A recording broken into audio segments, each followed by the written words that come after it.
A very good evening. Northeast window gi dialogue swimming tabir puna makpo han ba makta da dong HEEYAI LEIMA tong bramna punum putaram nuk chubglu ne nei kokno na krum jari ngasi Northeast window na khana ne na bidong ta pukat chari bang asi ki topic Kuki jo council oppose NRC demand in Manipur hai ba topic asini khoigi hauzik yamna achaubi issue makhak oiriba census tawdringa gi mangoina na NRC hana update tawgadabni haidana je FD की माइकई दसु माइकई दगी सुनहान हौ की बतांग तरागा तरेट की नुमिदांग दगी तांग तरागा मापन फौबा 2 days general strike चथरगा मतुंगदा तोंगान बा अखोगी मणिपुर की लैरिबा मफम खुदिंगबक ता अखोगी हाइरिबा NRC सी यामना मरु ओय हाइरिबा अखोगी NRC सी update ता हौद्रगदी हाइरिबा अखोगी illegal immigrant foreigner सिंगसिना political power दा यावशलागदी हाइरिबा यलहोमी सी अखोई मुत्खिबा याय हाइबगी फिबमदा अकीबा लैरकपदुना मरम ओइरकांदा हौजिक्सी अखोगी सेंसस सी 2011 दा पांगथोखिबदगी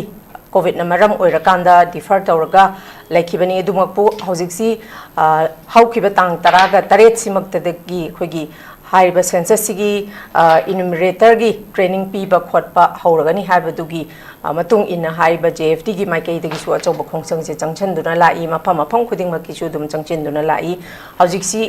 NRC की मतंग सिदा यामना हॉट टॉपिक यामना हॉट इशू अमखक ओइरिबनी अदुमकपु हाइरिबा चेरक असिमक्तदा अमु कुकी जो काउंसिल की माइकई दगी NRC डिमांड तौरिबसी मसी ओपोस अमुक तौरई मखोइना थमलइबा वाफमसी कॉन्फ्लिक्ट थोइबा इरांग असिदा पॉपुलेशन अमसुंग डेमोग्राफिक स्टेज असिगी मतंगदा अरानबा प्रोपोगंडा कया अमा तौरिबसी कोकनबा impartial ओइबा census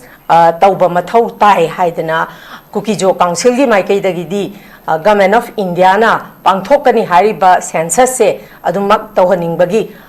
statement C cookie Zo council की माइकई दगी फोंदोरकली हाइरिबा फोंदोरइबा वाफम सी मखोइना अखोगी लैरिबा इंडिजिनियस पीपल सिंगसिना अमुक NRC से तहौद तारगदी हाइरिबा अखोगी फॉरेनर मयामसिना पॉलिटिकल अखोगी लैंड डोमिनेशन तौबदगी अमुक अखोगी पॉलिटिकल दा अमुक पॉलिटिकल पावर से डोमिनेशन तौरक तारगदी मसिदा यामना कीबगी मचाक अमा लाकपसिनी अदुगा नाकलमरोमदा कुकी जो काउंसिल ना इफ हाइरिबा NRC से अपडेट हेक तौरुबदा मखोगी फॉरेनर लैरिबा मयामसे अखोइना मखोइना एज अ बोनाफाइड सिटीजन अमदौना लैरिबसी मखोइ खंदोखिबा मतमदा मखोगी पॉलिटिकल पावर दसु हंधरकपा लैंड डोमिनेशन दसु अदुगा मखोइ से सेकेंड क्लास सिटीजन दा हंधगिगद्रा हाइबगी अदुगुंबा मिपाइबा लैबनसु अदुमक हाइरिबा सी ओपोज तौरकपा ओरंबा याई तोंगान बाइखोगी अखोगी हिडन एजेंडा मयामसु सुंसोइ सोइदना लेरंबा याई अदुमकपु अखोइना हौजिक ngasi makse अखोइ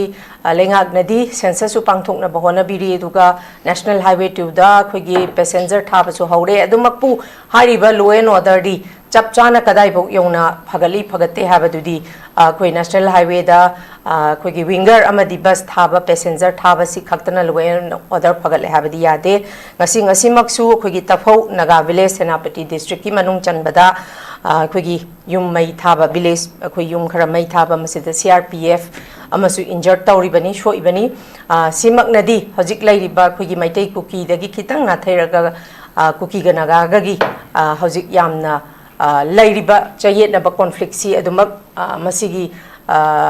ingthabase hojik phobo laitri habage achauba mamini ngasi tari pasimaksu aduna ngasi khoi gi pukachariba topic asida tongan ba panelist omna masa masa gi ba warol ke ama thambiduna khoi gi topic asi mapung phan bigani ahan ba maktada ngasi gi khoi gi panelist ahum sakaminga konana takse bagi tanja dung tang mayang phamda thamjage ahan bada khoi gi oja Jitendra Ningomba convener JFD oja thagachari oja ani subada oja GITAJEN HAOBIJAM political analyst oja GITAJEN busu taranokchari ahum subada ANANDA LAISHRAM social activist thagachari ANANDA busu yamnuaje isai sagi mamal yamlaba matam khara khajitang kaithokpiduna hojik yamna burning issue oiriba sumlaba NRCC chanadaba yade update tawdaba yade haigi hiring age cherak asida Kuki jo council na mu oppose tork pasigi matang de isai sagi bawarol ke ama thambigani habagi wakalonda mamal yamlaba matam khara khajitang kaithokpiduna studio leng thokpirakpagi tamata notice window ge mai ke dagi hanna panelist hongpu thagat paphongdok chari Pukachari ba topic siga mari leina ba ihan han ba wahang si ai khoi gi oja Jitendra Ningomba da lak chage oja Jitendra Ningomba khoi gi oja khoi gi MLA Paulelan haukip na phongdok rakpa waphang gi matung ina jingi lamde illegal immigrant hengal aglibasi haidi aran bani habadi jingi lamda khul masing hengal aglibasi 1982 1985 Pauba adu pauda thokiba Kuki naga conflicta lanjena kiba khunja sing duga aduga MGNRE GSK fan lauthokpa yana ba pukjel sengdaba officer singna habadi maduda adidi aran ba thabak tawgibaduna hairiba chingda demographic changes lakpa khul masing hengalakpa se 1982 dagina 1985 phau sida thokiba sida haibadi naga ne hena dominant tawraga leiba mafamda Kuki leirambadu makhoi si chiela kanda refugee oina leiba khotpa adumaina tawbadagi jingi da hairiba kaino si leigibani haiba wafam amsu Paulelan haukipna thambire sigi matang si adagi hairiba khoigi officer sing nasu pukchel singdaba officer sing naksu MGNRE GSC gi khudongchaba funji khudongchaba launaba dagi su hairiba khoigi demographic changes se lakbani haiba wafam amsu thambiri aduga oja Jitendra adumak hairiba NRCC update tawbada hairiba makhoidadi adum ishokta su e habasima makhoi adum khangabani sigi matang sida oja Jitendra gi oiba assessment je kari kamaina thambiya jang tang thambi ai haijage han bada khogi notice dialogue pu yengbireba lamdam sigi aigi rickshaw sing maroina aigi tungum satki aigi isa issue singna kamdong na hogudagi haidana mi paidana hing nungdul tumba chaba khakdana leibiriba pumna makimafamda ikongno khonomjari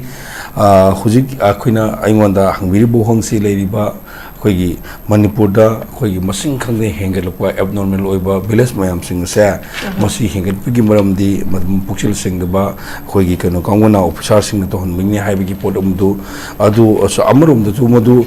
ai chummi haina logjege ma chummi haina logje bigi athai ai tamdam haijege man piri 19 pi kano do ai ngonda leba hujik now in my hand ai ngonda data amale jei data si manipur government phone data ni aduga data sida high si ka yoge abnormal growth of the valleys in Manipur from 1969 to 2023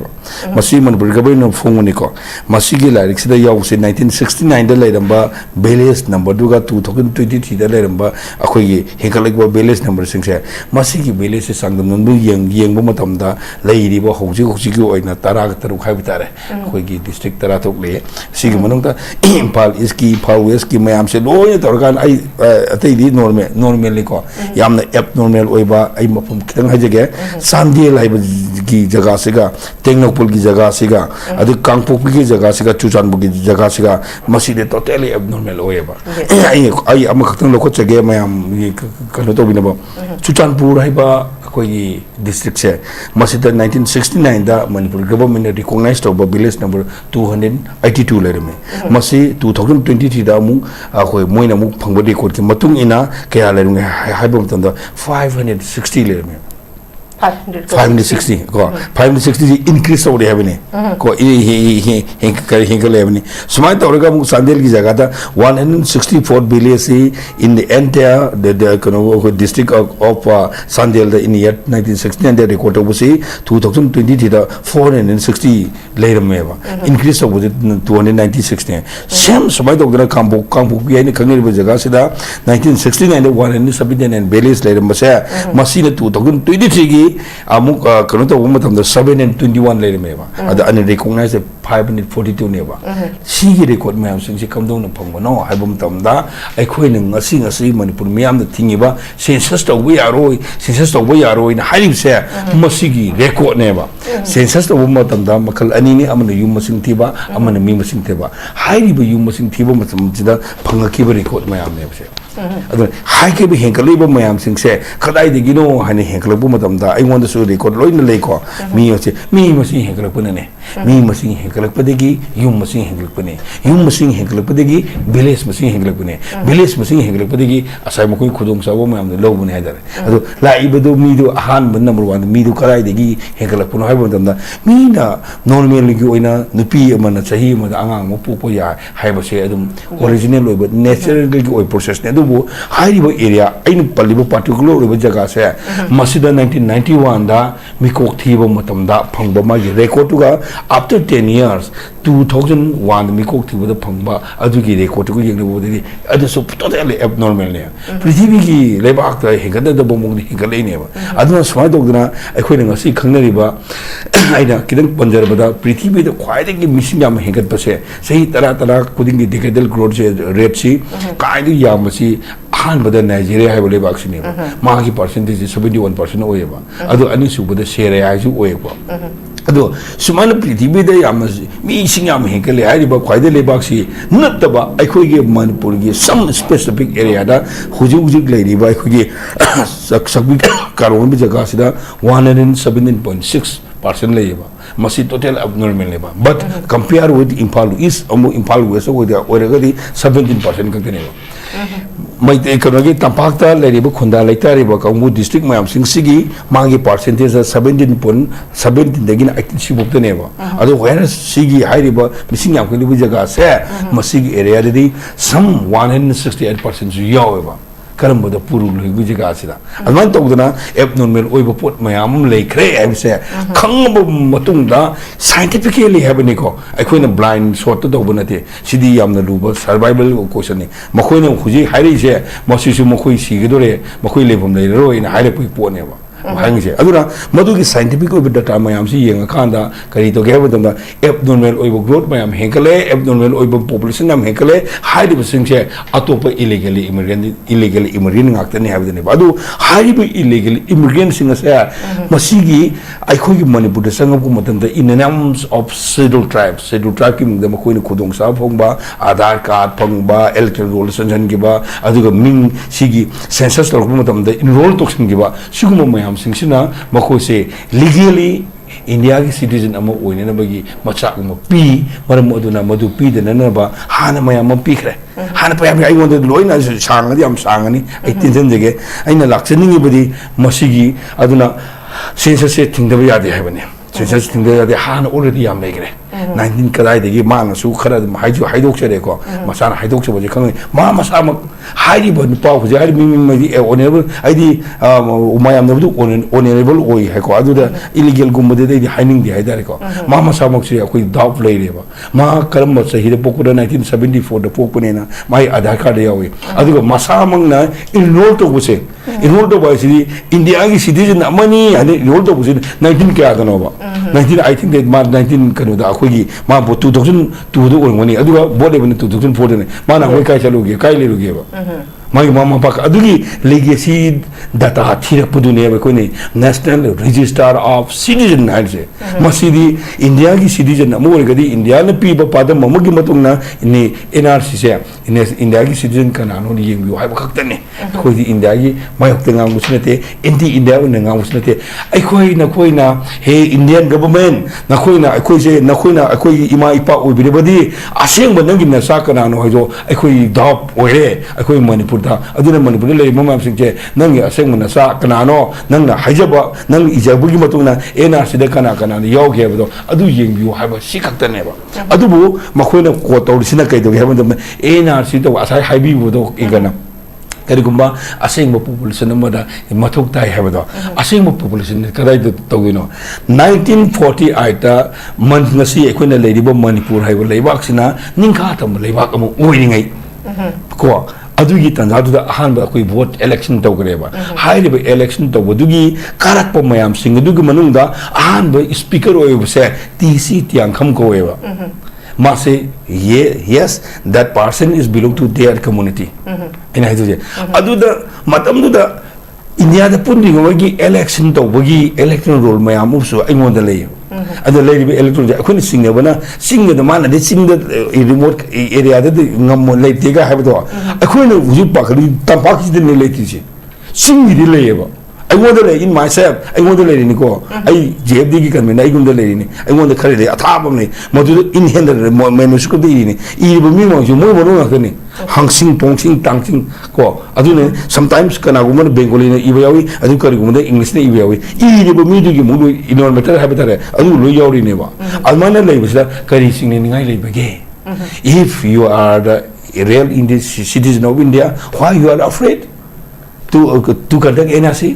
to kiri kumarang paginawa. Nang na kari kita mukta mitok miya sakit nang wabiri kaginawa. Adu ke question june lakpo de aduna ay koi ngasidi leiriba fibom masida ay koi ayam aruba fibom aware leiriba Manipur ki lenga sina tungi mirol kita mukta khalaga ay koi ki kari kuma thabu mata hogre gadi si lenga pa yaul ba kangu sing sida miyam sing saul de kumaram leite na ay hamas wai tam lagi. Oza antanga ay hang antanga kan tawza hoge thatcha hoge akugi hojik se NRCC update tawdradi census tawbasi kanna thingbagi kanna masigi chairak sida khoina tajaba phangjaba report ki matung ina akugi tang kuntaru kuntaret kunipan sida akugi supervision adag enumerator singsi government ki mai ki jam hol da ma si training pi gani habra kaino report amasu subject to correction masi gi matang sida oja kanna thinga ga sulenga ki mai ki dagi di makoi se training pi raga di high is na tak padi oja kimsa na high gi badi NRC se lenga na su government na su support to we have ne oja support to raga di si kari do bogi to bom thoke ba thok su thok te adubu tawre hana khalaga su JFD ki mai kai dagdi oza hogi kari sigi inkana hangwi bo hong simaksi Manipur miyam da ina su haijeneng bani ta chana hangwi ro ki dong de ikai khom no cheri hoji kai khuna sangsele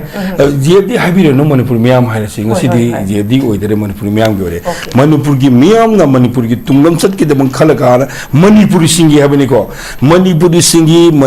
singi tunglam sat ki khalaga anda aseng ba akoi yumphom de yum ko no oire ka anda koi population akoi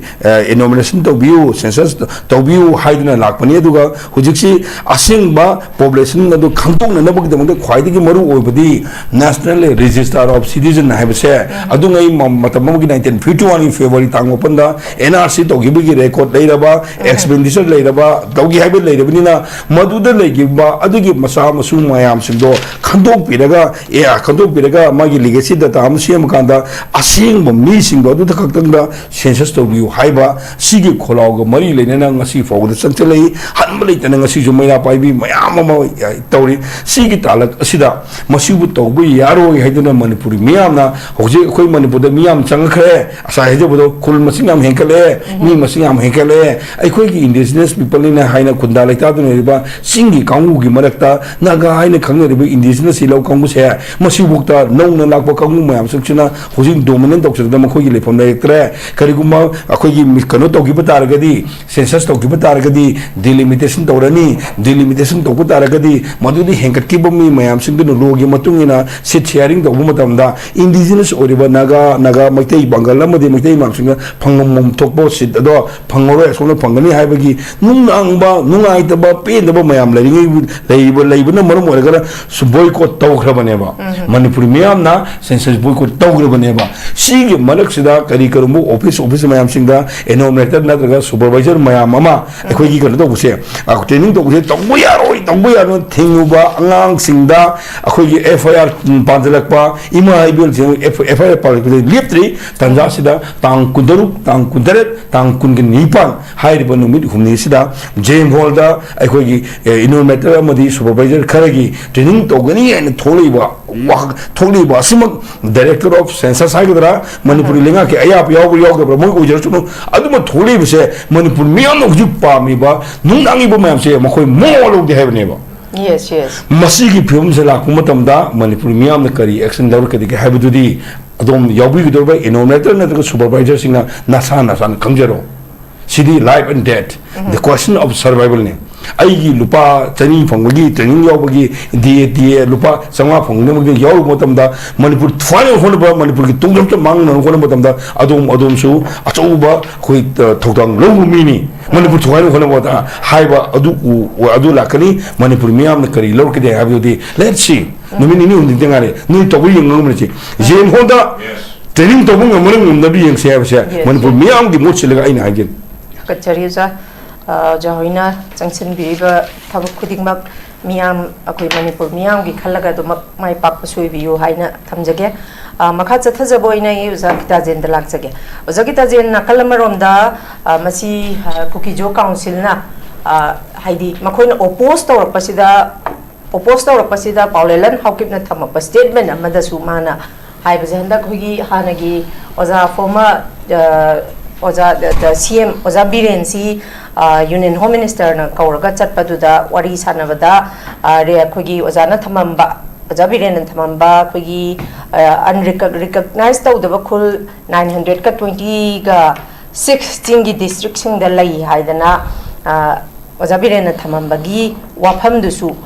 Kamain Tawdana Hairiba unrecognized Tawdaba Kul Zilla Ibeno Habada Paulelan Hawkip ki mai kaida ki thamak pasi Kuki tribal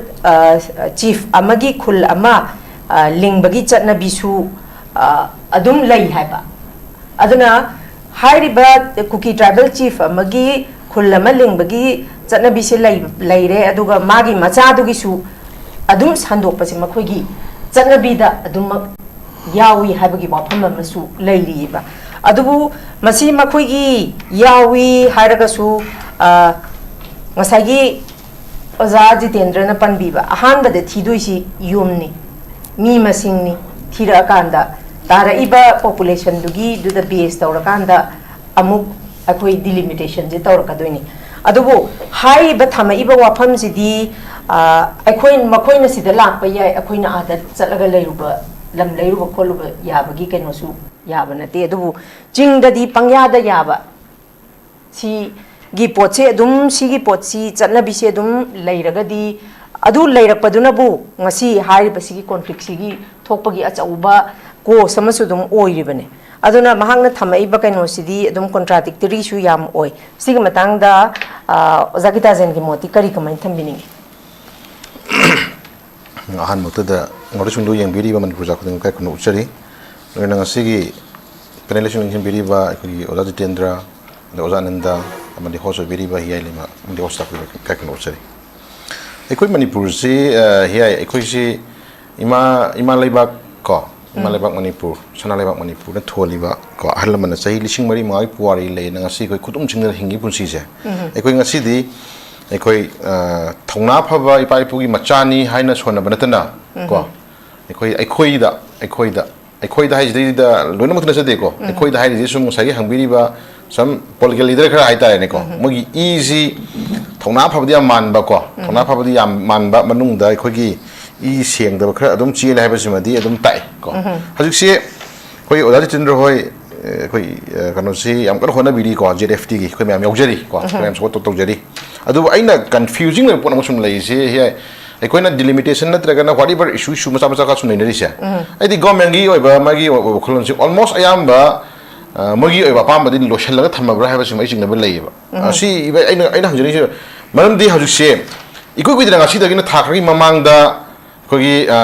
SIR to lo ram tung da DC na order ma thu eba kam order thoke bu kendra kharagi koi panchayat ki area khara asi hongdo hongjin amada yahongiba amada lothorpa amada hapchangiba khata wa hongna khrebako say for example aina khangjaba kendra khare lei kendra jigi magi leijaba some area khare je atop kendra jam toro yahongiba panchayat ki area khara that means machine ta ko di delimitation ki part ama starting point amagi magi ngasai gi hoi thugaina na hona ko matamda hanna ngasai ground root ki pot khara chingthok chung toro ba hai chingam su leiyebako si kanam dana local MLA kabiri ba mayam jing natra magi mai kendra gi lei MLA jing nu sune ai kendra dagi panchayat ki area ama si jaga gi area ama si kendra thangdu ki base yaning de habasu haide DC da election commission of India na piba magi guideline ma da magi order am thok matam da DC da 20 days matam pi yum to ko ni ubu ko kana ko mi na yening ba khoning ba complaint tawning ba khoning ma le ga to na magi 20 days matam la khokim to DC na ko adu su kana am to na de atau ba khara hairu ba khara khoi kana ko ma civilian khara hairu matam da du su dum ngasagi local gi tangai phada na ngasagi top leader sing na traga na ngasagi respected ngasagi ka haini power five kambu sing na hire tra bani na innocent praja sing na hire bu di adum tabi da tawra potu ngasagi area khara di hongdok hongjin ama da khara hapchan ama da khara chingthok tawgi area am lei re ba ko masi na tanglai si masi symptom si masi census amagi part ama ko haji khoi da sai area census khoi na census to ena si tawdring ai census tawbu yaro ga na khoi kan mu ise sina aina thamoi da thamoi pixelak ba haiga dra rajina thamoi pixelak ba haiga dra natra na wakhan ja khanjalak ba haiga dra moina handak SIR to gi base SIR to gi base si part amane ba ko am chawba ki ba am na ko di correlation lei te ga am hainai ko adubu census ta moina hai sagi yam kom thu ko man ba pot ma sum thamaga se government na NRC first tawni haina mo thajo pire miyam da adu haju NRC tawding ada census to yaro na miyam na lawre haju kinar ko de khongar ko de mayam to hur di yaro na vote mayagi haju se maning theka chennai ko delhi da chennai haju mayam chennai ju to ngai phadna ko sidagi sagi assembly gi wala taba cabinet decision masa na pham ya po ni he ko decision masa ko cabinet decision masa pham kan da ruling and opposition punna mogi myam phamina ra kan da joint signatory to kan da koi mi tara kun sab tim je delhi tharani si ore si pur chalani koi takai na ro ne habi pochum yam da khangan de chat lo law ne habi khangan li dum ko chat lo na re koi e ga outcome phajaba laksunu ko ngai ri ko ngai ri adu ngai na sunu kan ju sai bi gi do day 26 27 28 ko 26 27 28 hadi se takai da ko gi supervisor ga da gi magi kilometer ga da training ma tawni ha ri ko training to bu ya ya pd se si government gi madu gi recommendation government gi ya pd ne to khona ri si si da di amu kai da koi miyam su waro ri si oza ozi khara di amu kai da re moi si maning mang chap pe moi si ko miyam gi apa ma su yawning ba adagi chatraga na mu su ga na government action lo ni ga na mu thap to bi ba adagi chanogre sai suspend to bi ga na traga na moi thok dam bera la ga ka su mang ka ba su ga na miyam na lawi ba gi awa ba si mu su sai ga apa ma si mu khang ba yaw ka mu khra yaw ni na sai gi irang hor cancel la ga chat tok chara ga kam ha ka mu yaw ri ne ba ko ana sigi mark si di da government gi official ni le ka mu sing ji mu maning mang chap pi ne ba adu government sin na thamoi sieng na to bi ro ge na traga na NRC ji mas ni hai ta ra ga di ko na sugumba supervisor gi ga no mita ga training gi to bi ro no postpone to bi ro indefinitely postpone to bi ro ko government gi oina nga sagi mate impan ski wesi kakching gi kana order to ko khar uzare na udan ko koi postpone to re ha khar uidina adamai apun bagi oina district wasi wana ta apun bagi oina decision na magi matungina manipur gi oina sugumba census to bagi tra nga sagi NRC to ngai dai koi chung to go supervisor gi mit kana training bi ga to ba innovative training bi to kamu singje ko matam ko ni thu e ha gi order to bi ro yam clear oina haju ta ngai phadana se kogi convener su yawi JFT convener su yawi ngasai miyam gi khongjang gi phangna khona matam da office sing ji tangai phadana koi yam democratically matam khara tawi ganu office ka bi ganu ga haiba se sangjan maji ba boda jodi tangai phadana onjal laga mu sum FIR pan bi rei ne bako da ai koi hangjering bam di lai oja jodi su yawi di ngasai gi miyam ngasi wabi ba tawi sing ji one man amaki wana tabako any kogi census ki matang ji NRC ki matang ji da support mateng pangchin biri ba kamu kuting makse sigi mathak any kind of case ngai ta form la ko da JFD na madu lo biri ko ha jeni da sai kana ko khar da di sai gi khara khungangi oi ba khara chenja chongja ba oja na noise khara haidara ga ade moja ba kamu mani ko khar khanja ba da ado si adom person track masa la bidong mane ba ko oja jeni ko ado masi apun bagi oi na whatever mera pabi oi gera sa pagi oi gera any civilian JRF tina chanje laiba NRC ki bandam je phang yok sing khung ji da lokhol lakpa any kind of magi kanu do madu miyam puna khoi thenami na ka do ni ga jong tang ai di ta hon jaring khre leiba ko tawi tawiri me ama tawiri hena to honing baduni ado sagi hangbiri question lak chara kanda na sagi se hanagi khoi former minister na Delhi chatro matung pi statement khoi ujare kono HEEYAI ko khoi ujare aduna na sagi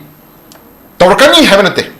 kai gum khana bi pa yai habani ko HEEYAI ko yai habani so ado mana thamiyo potu chalo matungda la matungda government su mark statement pire ko ado lainari ba government gi sarai ba rules de koina hajan ngidana ta sengna ekoi hana former minister na sagi honorable naidana amagi thagat ta phuna sade ko intentionally mana toge chalaga unam da be na tra kana unaru re kayum khe torpu ya na sida phung ngami poto ado maina ko hajan na sigi NRC gi issue je ngarang na handa je bi to ko te ko from since sanga ba thamari mama ta gi mang da gi to bu yaroi miyang ya pam gi yaudana thok to bu yaroi hai la khra bane ko ana sigi posak se ya yam kumna ma se khoina khanna na hudra ga di ko ase hai ba gi wani khoina hangjani question ji tangai fudana issue ji wa center gi am chawba role ma changi sti chai da ko changi ba role je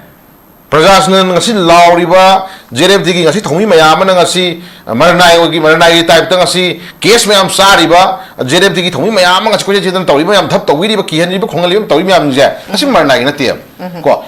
chakri amon ma da phami ba thai lupa lak ani hum chari ba chahi gi karor mayam phangi ba mai ising nung si thau thum free da phangi ba kangbu sing do mogi masa masu gi shok yauri bi khong change ba ko ana sai area si da dora dori thidana ekoi na pamjari si thamoida budi khoi ngasi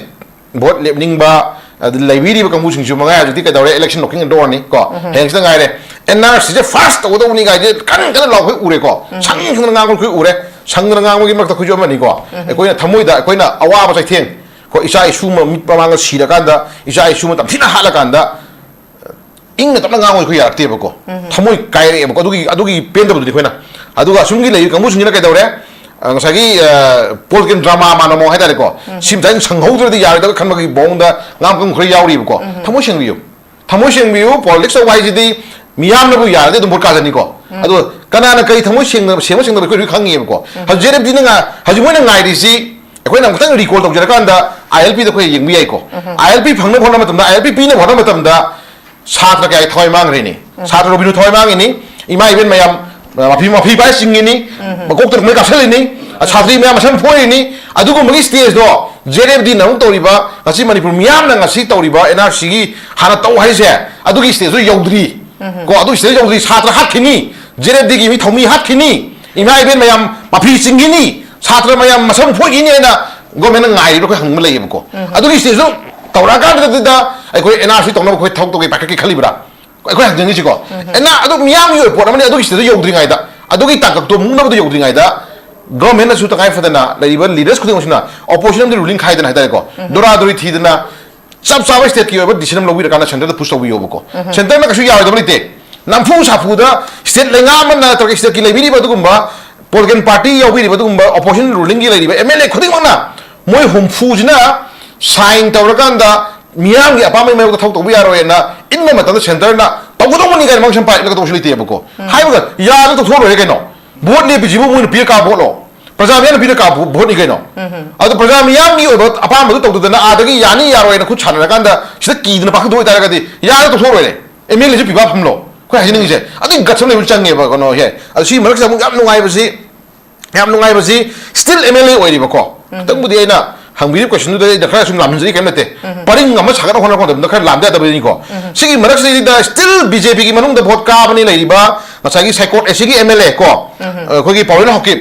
very funny yam nungai bani pani ko yam nungai bani pani separate administration tan ba ko manipur thugai na jona ba aduga den ma ji kana na muk back to ge ba ko sagi keno gi ko president pai ba ko gi PS hokip ai bani pa je sina ngak bani pa mane ba ko aduga mani pa do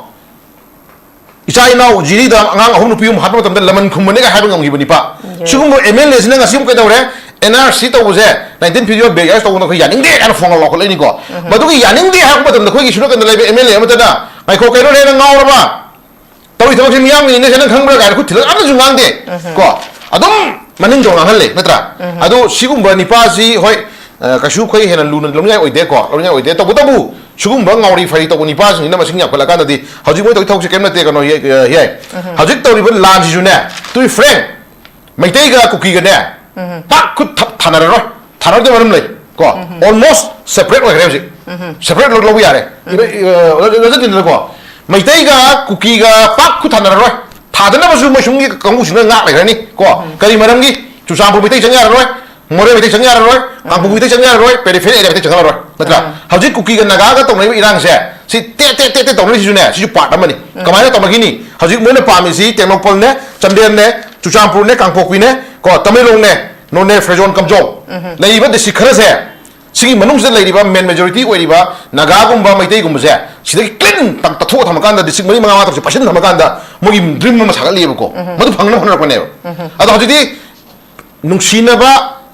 yasna ba chin da hai wani ko how many years hi chai ka no hai ngam dri ko hai ngam dri na hajidi to film se mi gi di MLA oina minister oina mogi planning ma to ro hajidi mukta na hona khare ko Manipur ki miyam na ngasi NRC to do bi aro 1951 bezier 1951 bezier hai se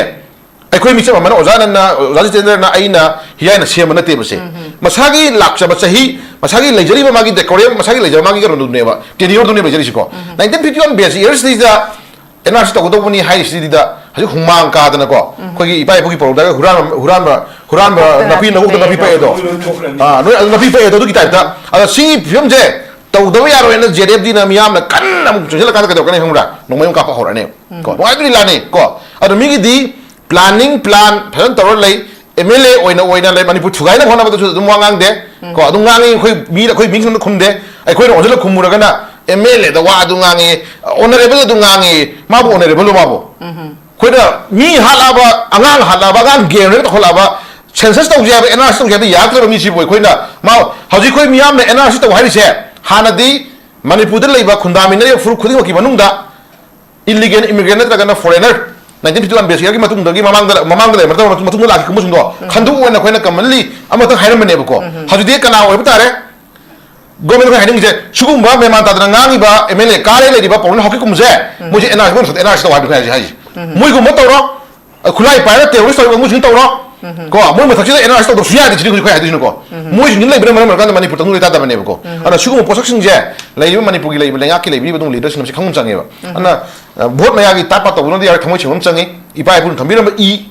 ko khangbi yu matong manam ga na gum si ko matong manam ga na gum si ko na yeng je ma ge wa na te dora duri gi wa na te ko haju le nei ba vote ka re ba kamu si ko ya mun khangi ko na ko kamaina miya ma nushir vote pi ka ba no kamaina ka da ban ko khangi hauji dai pasakse Manipur masan bora bor kana bari khange bako ado kajo ke sukai de moina kara khoi ke sukala ko na te bako kara bani na miyang thok to bi habani miyang thoi kan bi lan thum kan bi habani ado imale bak Manipur kan hono bi habani ado to dang sai ma masa gi nuai ro so honnak taraga di ado nga sai khoi ga na JLF di convener haibi gi ba date 26 27 28 ta naril le to ne ga haiba ngam ri se si convener mo oina haibna te ba miyang gi mutual laga miyang gi sentiment gi butung na haire ne ba ko ado si khoi ju khoi du chele thamoi se ko gasi kape hale makab ka e har kan de khoi thamoi ji laya de ko ada adu mo miyo jinu kana kana no logi matu ne action khol loga na har roga na ngasi ka ni hekta ngang ita hai ko adu di khoi tong gum se do na ri film se NRC to du suya da bani no no ada ngangbi ri leadership jinu ne same thar ngam ne ro Delhi chapi kang bu singdu e khoi mostly khoi ga ni khoi ishor nijari ko ishor nijari thamoi sengna Sangjal le bangasi miyana pamba NRC tauba 1951 bezier oi bai je masigi pandam sidagi no compromise wai the compromise tawdana chap chana thona phana thenare lakpiu Manipur praja miyamna ko hoi Manipur praja miyam hai kan da sai loina muti na su sujan jabang am sa de ko ai sa mok su mang thar kan da dugi miyamna pamiba asa thajaba jidang nga ga lakpina hai tar ga di airport ta lei hupodo miyam na hupa hado ka su ngamjadra ba ko tumdagi na khoi laihun khoi ngai jage buko adu to dang sai gi yana compromise tor sibak di yaro haire sibak di hando haire sibak di hanjalo haire hai taraga di adu gi comment no jebdi gi convener gi tamina ji he ko tasengna tawne tawraga di khoi hajening se tawne tawraga di tasengna khoi je ꯊꯦꯡꯈꯥꯡ ꯅꯥꯏꯅ ꯑꯩꯈꯣꯏ ꯋꯥꯔꯒꯁꯨ ꯂꯥꯛꯑꯦꯀꯣ ꯋꯥꯔꯒꯁꯨ ꯂꯥꯛꯑꯦ ꯂꯤꯁꯥꯡꯁꯤꯅ ꯑꯩꯈꯣꯏ ꯋꯥꯔꯒꯁꯨ ꯂꯥꯛꯑꯦ ꯏꯄꯥ ꯏꯄꯨꯒꯤ ꯍꯥꯛꯇꯛꯇꯒꯤ ꯃꯅꯤꯄꯨꯔ ꯏꯃꯥ ꯂꯩꯕꯥꯛ ꯃꯅꯤꯄꯨꯔꯁꯦ ꯃꯌꯥꯝ ꯆꯪꯅ ꯁꯌꯦꯡ ꯉꯥꯏꯅꯕꯒꯤ ꯇꯥꯏꯞꯇ ꯈꯔ ꯂꯩꯔ ꯆꯍꯤ 3 ꯈꯨꯟꯇꯥꯛꯄ ꯑꯣꯏꯕ ꯀꯣ ꯈꯔ ꯂꯩꯔ ꯕ꯭ꯔꯤꯇꯤꯁꯅ ꯑꯃꯨꯛ ꯅꯝꯈꯥꯏꯔꯛꯄ ꯈꯔ ꯂꯩꯔꯒ ꯑꯃꯨꯛ ꯁꯨꯝ ꯇꯤꯜꯂꯨꯔ ꯈꯔ ꯐꯒꯗ꯭ꯔꯥ ꯈꯜꯂꯒ ꯑꯩꯈꯣꯏ ꯈꯥꯡꯉ ꯈꯥꯡꯉ ꯂꯥꯛꯑꯦꯅ ꯀꯣ ꯀꯩꯅꯣ ꯍꯤꯌꯥꯏꯀꯣ ꯑꯩꯈꯣꯏ ꯑꯥꯔꯝ ꯐꯣꯔꯁꯦꯁ ꯁ꯭ꯄꯦꯁꯤꯌꯦꯜ ꯄꯥꯋꯔ ꯑꯦꯛꯀꯤ ꯃꯈꯥꯗ ꯀꯣ ꯃꯤꯌꯥꯝ ꯊꯤꯅ ꯍꯥꯠꯈꯤꯕ ꯏꯆꯦ ꯏꯆꯟ ꯃꯌꯥꯝ ꯑꯃ ꯂꯩꯔꯦ ꯀꯣ ꯐꯤꯒꯥꯎꯗ ꯂꯨꯄꯥ 500,000 ꯌꯥꯎꯔ ꯆꯠꯄ ꯃꯇꯝꯗ ꯂꯨꯄꯥ 5,000 ꯌꯥꯎꯔ ꯆꯠꯈ꯭ꯔꯗꯤ ꯑꯣ ꯍꯜꯂꯔꯣꯏ ꯏꯆꯥꯗꯣ ꯍꯥꯏꯅꯔꯕꯅꯤ ꯃꯃꯥꯡꯗ ꯇꯧꯔꯝꯃꯤꯁꯦꯀꯣ ꯑꯗꯨꯒꯤ ꯂꯥꯏꯐꯇꯒꯤ ꯑꯩꯈꯣꯏ ꯈꯥꯡꯉ ꯂꯥꯛꯑꯕꯅꯤ ꯑꯗꯣ ꯁꯤ ꯁ꯭ꯇꯤꯜ ꯁꯤ ꯌꯧꯔꯛꯄꯁꯤꯐꯥꯎꯗ ꯃꯤꯒꯤ ꯁ꯭ꯇꯦꯠꯁꯤꯡꯒꯤ ꯂꯩꯕꯥꯛꯁꯤꯡꯒꯤꯅ ꯆꯥꯎꯈꯠꯄꯒꯤ ꯂꯝꯕꯤꯁꯦ 21st century ꯌꯧꯔꯦ ꯌꯧꯅꯔꯦ ꯃꯤꯁꯤꯅꯀꯣ ꯑꯩꯈꯣꯏꯒꯤꯅ ꯑꯃꯨꯛ ꯄꯨꯔꯥ 30-40 years ꯃꯅꯤꯡ ꯍꯜꯂꯒ ꯍꯤꯡꯕ ꯄꯨꯟꯁꯤ ꯃꯍꯤꯡꯗ ꯂꯩꯕꯁꯤꯗꯤ ꯑꯩꯈꯣꯏꯁꯨ ꯅꯨꯡꯉꯥꯏꯔꯛꯇ꯭ꯔꯦꯕꯀꯣ ꯑꯗꯨꯅ ꯂꯩꯔꯤ ꯐꯤꯕꯝꯁꯦ ꯑꯩꯈꯣꯏ issues ꯃꯌꯥꯝ ꯂꯩꯔꯤ ꯀꯣ ꯁꯤꯗ IDPꯒꯤ ꯃꯌꯨꯝꯗ ꯍꯜꯍꯟꯗꯕꯒꯤ ꯏꯔꯥꯡ ꯂꯣꯏꯁꯤꯟꯗꯕꯒꯤ ꯑꯃꯁꯨ ꯃꯌꯥꯝ ꯂꯩꯈ꯭ꯔꯦꯀꯣ ꯑꯗꯨꯕꯨ ꯃꯌꯥꯝꯒꯤ ꯃꯅꯨꯡꯁꯤꯗ ꯄꯥꯔꯇꯤꯀꯨꯂꯔ NRCꯁꯦ ꯍꯧꯖꯤꯛ ꯐꯣꯡꯐꯣꯡ ꯁꯥꯟꯅ ꯇꯧ ꯂꯩꯔꯕꯅꯤꯅ ꯁꯤꯁꯨ ꯑꯃꯨꯛꯇꯪ ꯉꯝꯊꯣꯛꯅꯕ ꯀꯣ ꯇꯥꯡꯀꯛ ꯅꯥꯏꯕ ꯄꯣꯠ ꯑꯃꯗꯤ ꯑꯩꯈꯣꯏ ꯇꯧꯃꯤꯟꯅꯕ ꯃꯇꯝ ꯑꯣꯏꯔꯕ꯭ꯔꯥ ꯍꯥꯏꯕ ꯋꯥꯐꯝꯁꯦ ꯑꯩ ꯁꯨꯃꯥꯏꯅ ꯍꯪꯕ ꯊꯝꯖꯒꯦ ꯊꯥꯒꯠꯆꯔꯤ ꯑꯣꯖꯥ ꯑꯩ ꯑꯣꯖꯥ ꯑꯅꯟꯗꯗ ꯂꯥꯛꯆꯒꯦ ꯑꯣꯖꯥ ꯑꯅꯟꯗ ꯑꯩꯈꯣꯏꯒꯤ ꯏꯂꯤꯒꯦꯜ ꯏꯃꯤꯒ꯭ꯔꯦꯟ ꯆꯪꯉꯛꯄꯒꯤ ꯀꯣꯁꯤ ꯑꯩꯈꯣꯏ ꯉꯁꯥꯏꯒꯤ ꯃ꯭ꯌꯥꯟꯃꯥꯔꯒꯤ ꯕꯣꯔꯗꯔꯁꯤ ꯑꯩꯈꯣꯏ ꯄꯣꯔꯁ ꯑꯣꯏꯔꯒ ꯊꯤꯡꯗꯅ ꯂꯩꯕ ꯑꯗꯨꯒ ꯑꯃꯨꯛ ꯃꯤꯂꯤꯇꯔꯤꯒꯤ ꯑꯩꯈꯣꯏꯒꯤ ꯃ꯭ꯌꯥꯟꯃꯥꯔꯗ ꯃꯤꯂꯤꯇꯔꯤ ꯀ꯭ꯔꯦꯛ ꯗꯥꯎꯟ ꯇꯧꯕꯁꯤꯒꯁꯨ ꯑꯗꯨꯝ ꯆꯥꯎꯅ ꯃꯔꯤ ꯂꯩꯅꯩ ꯍꯥꯏꯕꯁꯤꯁꯨ ꯑꯗꯨꯝ ꯌꯥꯝꯅ ꯍꯥꯏꯅꯩꯀꯣ ꯑꯗꯣ ꯁꯤꯒꯤ ꯃꯇꯥꯡꯁꯤꯗ ꯑꯃꯨꯛ ꯄꯥꯎꯂꯣꯏꯂꯟ ꯍꯥꯎꯀꯤꯞꯅ ꯊꯝꯃꯛꯄꯁꯤ ꯃ꯭ꯌꯥꯟꯃꯥꯔꯗ ꯃꯤꯂꯤꯇꯔꯤ ꯀ꯭ꯔꯦꯛ ꯗꯥꯎꯟ ꯆꯠꯊꯔꯛꯄꯗ ꯆꯤꯟ ꯁ꯭ꯇꯦꯠꯀꯤ ꯃꯤꯑꯣꯏ 10,000 ꯍꯦꯟꯅ UNHCR ꯃꯈꯥꯗ USA ꯑꯃꯗꯤ ꯌꯨꯔꯣꯞꯀꯤ ꯃꯐꯝꯁꯤꯡꯗ ꯆꯪꯖꯐꯝ ꯂꯧꯗꯨꯅ ꯂꯩꯔꯤ ꯍꯥꯏꯕ ꯋꯥꯐꯝꯁꯨ ꯊꯝꯃꯤ ꯑꯗꯨꯅ ꯍꯥꯏꯔꯤꯕ ꯑꯩꯈꯣꯏꯒꯤ 2001 ꯁꯤꯗ ꯗꯤꯁꯇ꯭ꯔꯤꯛ ꯑꯃꯗ ꯃꯤꯁꯤꯡ ꯆꯥꯗ 100 ꯍꯦꯟꯒꯠꯂꯛꯑꯒꯁꯨ ꯍꯥꯏꯔꯤꯕ ꯌꯨꯝꯊꯪꯅꯔꯤꯕ ꯃ꯭ꯌꯥꯟꯃꯥꯔꯒꯤ ꯏꯂꯤꯒꯦꯜ ꯏꯃꯤꯒ꯭ꯔꯦꯟꯁꯤꯡꯒ ꯆꯤꯟ ꯁ꯭ꯇꯦꯠ ꯍꯥꯏꯔꯤꯕꯁꯤꯒꯁꯤ ꯍꯧꯖꯤꯛ ꯃꯅꯤꯄꯨꯔꯒꯤ ꯊꯣꯛꯏꯕ ꯀꯣꯟꯐ꯭ꯂꯤꯛꯁꯤꯒꯗꯤ ꯃꯔꯤ ꯁꯨꯛꯂꯩ ꯂꯩꯅꯗꯦ ꯍꯥꯏꯗꯅ ꯑꯃꯨꯛ ꯊꯝꯃꯛꯏꯕ ꯃꯥꯒꯤ ꯁ꯭ꯇꯦꯠꯃꯦꯟꯗ ꯑꯗꯣ ꯃꯔꯤꯗꯤ ꯂꯩꯅꯗꯦ ꯍꯥꯏꯕꯗꯤ ꯌꯥꯔꯣꯏ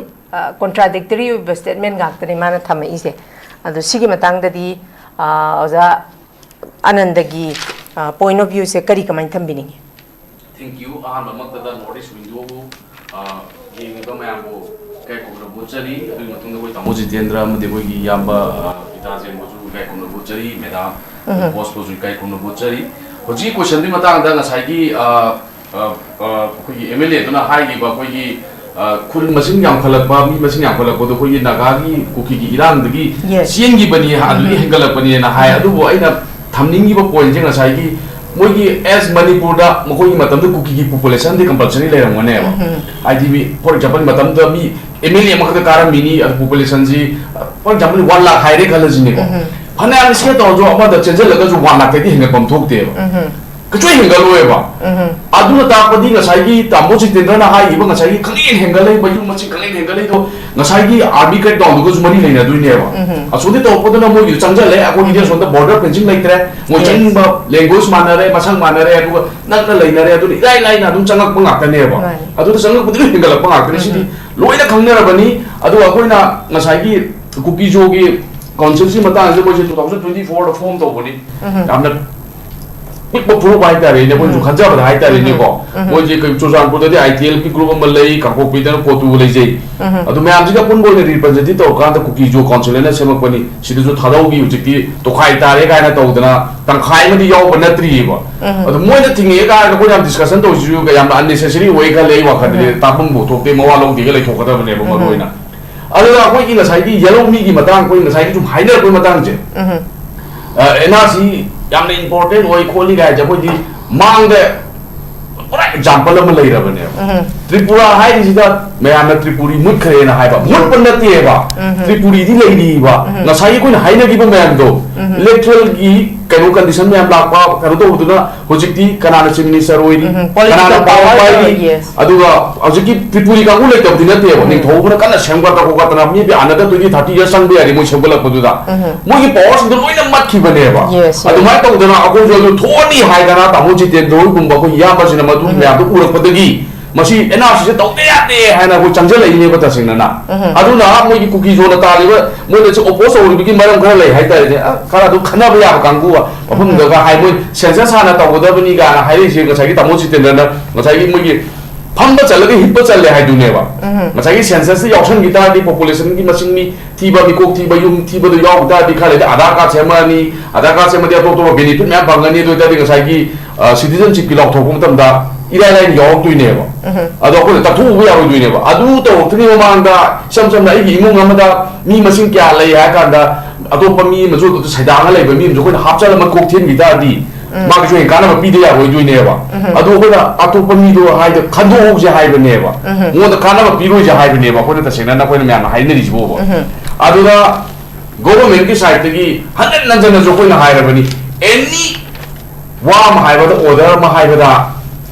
गैजेट दा नत्रगन ऑफिशियल वेबसाइट दा थोपी हो हाय बनेबा थबक म टाइमिंग मतांग थबक म कोबो मो कैबिनेट फंड दा थबक की ऑर्डर म थोक्सन मंगमेबा अदो सिगी मतांग दा मो गैजेट दा थोप ngam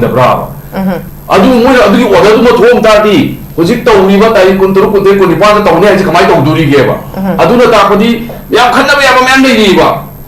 एसआईआर की मतांग सिदा ऑल मणिपुर पॉलिटिकल पार्टी की म्यूट चिंजिगा कोई सीईओ दा फमी लेबा लबेल ऑफिस दको अदुदा आइजे एमपीपी की रिप्रेजेंट तो सली मतमदुदा मोय बुदी इनवाइट तौते कोई नाम ससन बनी अदु आइन हाय एसआईआर तौरुजी सी मतन नाम Sunday SIR is more like कोई सेंसस कुम बने बसी जो खंदब वानी यामना खेनाबदि नतेबा अदु मततो सी कुई कुई जबुदी मु रेशन कार्ड अपडेट तो होगा ना बतांग सादा ऑर्डर थोक्स लेई रेशन कार्ड अपडेट तो बसी मोर रिलेटेड सेंसस की रिलेटेड कोई दुइनेबा सुगु म्याम जो मोन मचा जे खोमचल का दा हेला लेने सेंसस तो विद्रा ट्रेनिंग केनो तोरगा सी म्याम जे कोना मुन्ना खंगो दु म्याम दा एमो दा गे तामो समाय तो रेशन कार्ड अपडेट तो ना दम ऑर्डर मा लाइजे कमाय तो ब्रो सीजों तो हंगदुसी मसी जे कोई सेंसस का मरी नहीं नरब जुयाना हंगई बदोई गसी बुदि सत्रे हायेंग मुदे दिसी द सलागा सिंग इन्फॉर्मेशन फजल लोक तो नि मरबदी तो तो या सलाते गवर्नमेंट नि हुरान ति ति दवा आते नि मोय दि कमाई तो क्या मु फत गे जे कोई कमाई हाय दिनु खंगि ममांग दा मैम जो लो खोंगे अमसु तौरे अदंगी सोन द त्रिपुरा के एग्जांपल जो पीरे सिगी मैम से जो मोय जो ज्ञान दा दी एना सी जे दुम तो कचोरी सेंसस दुम तौरे खलदी अदु दापदि मकोय कुकी कांगो जिग जानरी हायबनेबा अदु दाबि कुकी से कईगुंबा मोय फुरुपसिना यादे हायदि नोंगालगा सरकार तुबगी फियम लेबगी हिसाब ता लेबदुना मकोय जी सपोर्ट अबा तौबगी हिसाब मानजले हायतारे ने यो वाखंदा अदु ओथोपे याबि कंडीशन लेबा अदगी गसागी मैदान न पनगी बकोय लंबी चखिबगी वरिदो अदु नुमित चलगा मकोय कमाय हलकी जो खंबनती एरोप्लेन ता हलम बस वे वरिबो अको गंदे नोंगालगा बस हाब अदगी कम कम नुमित था दोइनो कोई प्रजा मियाम जी सम पंगेना सुम खनबसिने बेम सौनिंग जे मरदि बोय खनददबने बा प्रजा मियाम लैनि मियाम जे लोइनमक लाइले सोइ बसुम याव मोने कोने पंगाय हाय मोने त थाजा रोय हाय बजे मोय खनदे बा हेदा कनो तो सलगा मी जे मसै बोट की अदुम टेक्टिक्स तदुम खनलगा लेबा अदु दाइ न चिंगना लेति लास्ट एनआरसी जी बोक त मोने बोट की तुलुइना सिजनर बराना चिंगना रे आइ दा सला कांदा दाप या सललागा को एनआरसी तौरनी गा हागा त बीजेपी न तौबनी गा न तौरया त बीजेपी द सेंटर द तौगस स्टेट का समिना बनी गा आदु त बोट खोम खोम माजले हाय तारिने साइड आइ सुम उसल को नि को आइ द नते सिमिया तो जुलि उरम दुइनि को मरम दि मोय होजिक छि तौरी बंगोय की कदर फादर म्यान जे लोइना खंगबनी र मोय तो कदम जा बिमि दुम सोम जे गा फंगने अदुना नेबो जिकी एमएलए अदुना माइनु सितना वा ना ngam नासागी कोई ओजाकी ताजे ना हाइदो अदुगी मतम द कोई एमएलए न कना को मेक सो हाइदो नंग दोय nga को कइदु नो अखोय उसितबो याबा पाकुम दुकु मंता मा nga के रोक अवाय कुम तो मबे याब्रा बा अदुगी अवाय कुम की लेबे दम त लेत्रे बा सोना nga सो तुमिन दावा सोना nga सो तुमिन दावा अदुगी थबक तो को चला गम थिए बादु मथक तुदा अदुगी कबायना कोई मणिपुर से कबाय पांदु नो बस मोय द हाइ कुकी ना हाइ दिबा नसागी एना से तो बजे कुकी कम्युनिटी का टारगेट तो है कमाई टारगेट तो नो तामो जलाना डायरेक्ट ऑफर बनी अपोइंटी 1951 की बेसिया द एना से तो वियाय नागा ग्रुप जो आसाम का सारो एनी ऑर्गेनाइजेशन लॉ का बनी मजे तो उनी मुजु जाव ना के विया उदि नो अदि मुई अदु दा को मुई मसाना मारा लेरे मपालम की बर्मावम की मैम संगे अदंगी मिजोराम की मैम संगे इराई इराई ना तावने सी पोचिदा सिदा को केम जेना निंगा जो लेते मोय मसाना दु मारा लान जरबि मकोक तना की पई है दुनेबो सी अकोन कोई फुरु कुति मन यार बस मोय के दो या 19 के वदा 1917 न तो मोय एंग्लो वा गाना कुकी एंग्लो वा गाना सेलिब्रेट तो जे अदु 1951 दा के दो सेंसस तो या हो दुनो बा मुसुगुम बगी मोय अपडेट लेगा मुक्त कोतना को दिलै जाय नि मोय ले हाइजे लेनि अदु 1951 दा बेसा तो होगा के दो एना तो या हो दुनो मोयना मोय अमनि दे तंगा को ता दंगे गो मे नय नवा लो दि हाइ वाइ चिक तंग हाइ मथौ ताइ मथौ ना लेबे ताइ nipu humpuda achori humpuda akoi gi plane that car nipu ni adu nipu ka jo kai ngang ma ko he kun than ni kai ya hoi nipu le ngai ka pa phudo pyo emele sing do neng da le ga na chuma na ngang ko discussion ne cha ta ga ne ado to ko wakhan nyam khal la ga no gi bot ki wakhan chum khal le di ne adu ma puthar rani manipur je aduna manipur hangat pa ngamoi tripura o eloji manipur adum orenji akoi maidai gi di or ko ji tamina di banaga adagi ko muslim gi di manipur na ta ko pada sapam leite kuki gi di moi bama da sakki bujuai mizoram da sakki bujuai aduna akoi gi choi da na NRC je tawraga ko improve kan da biati thank you very much Secretary Jananda ayo JEETENDRA dong lak chege JEETENDRA masida ko gi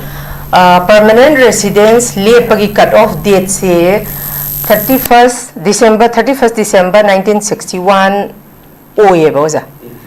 aduga amu karigidama permanent residence lepada seasonary cut off date se December 31 1961 asiga NRC sidna amu NRC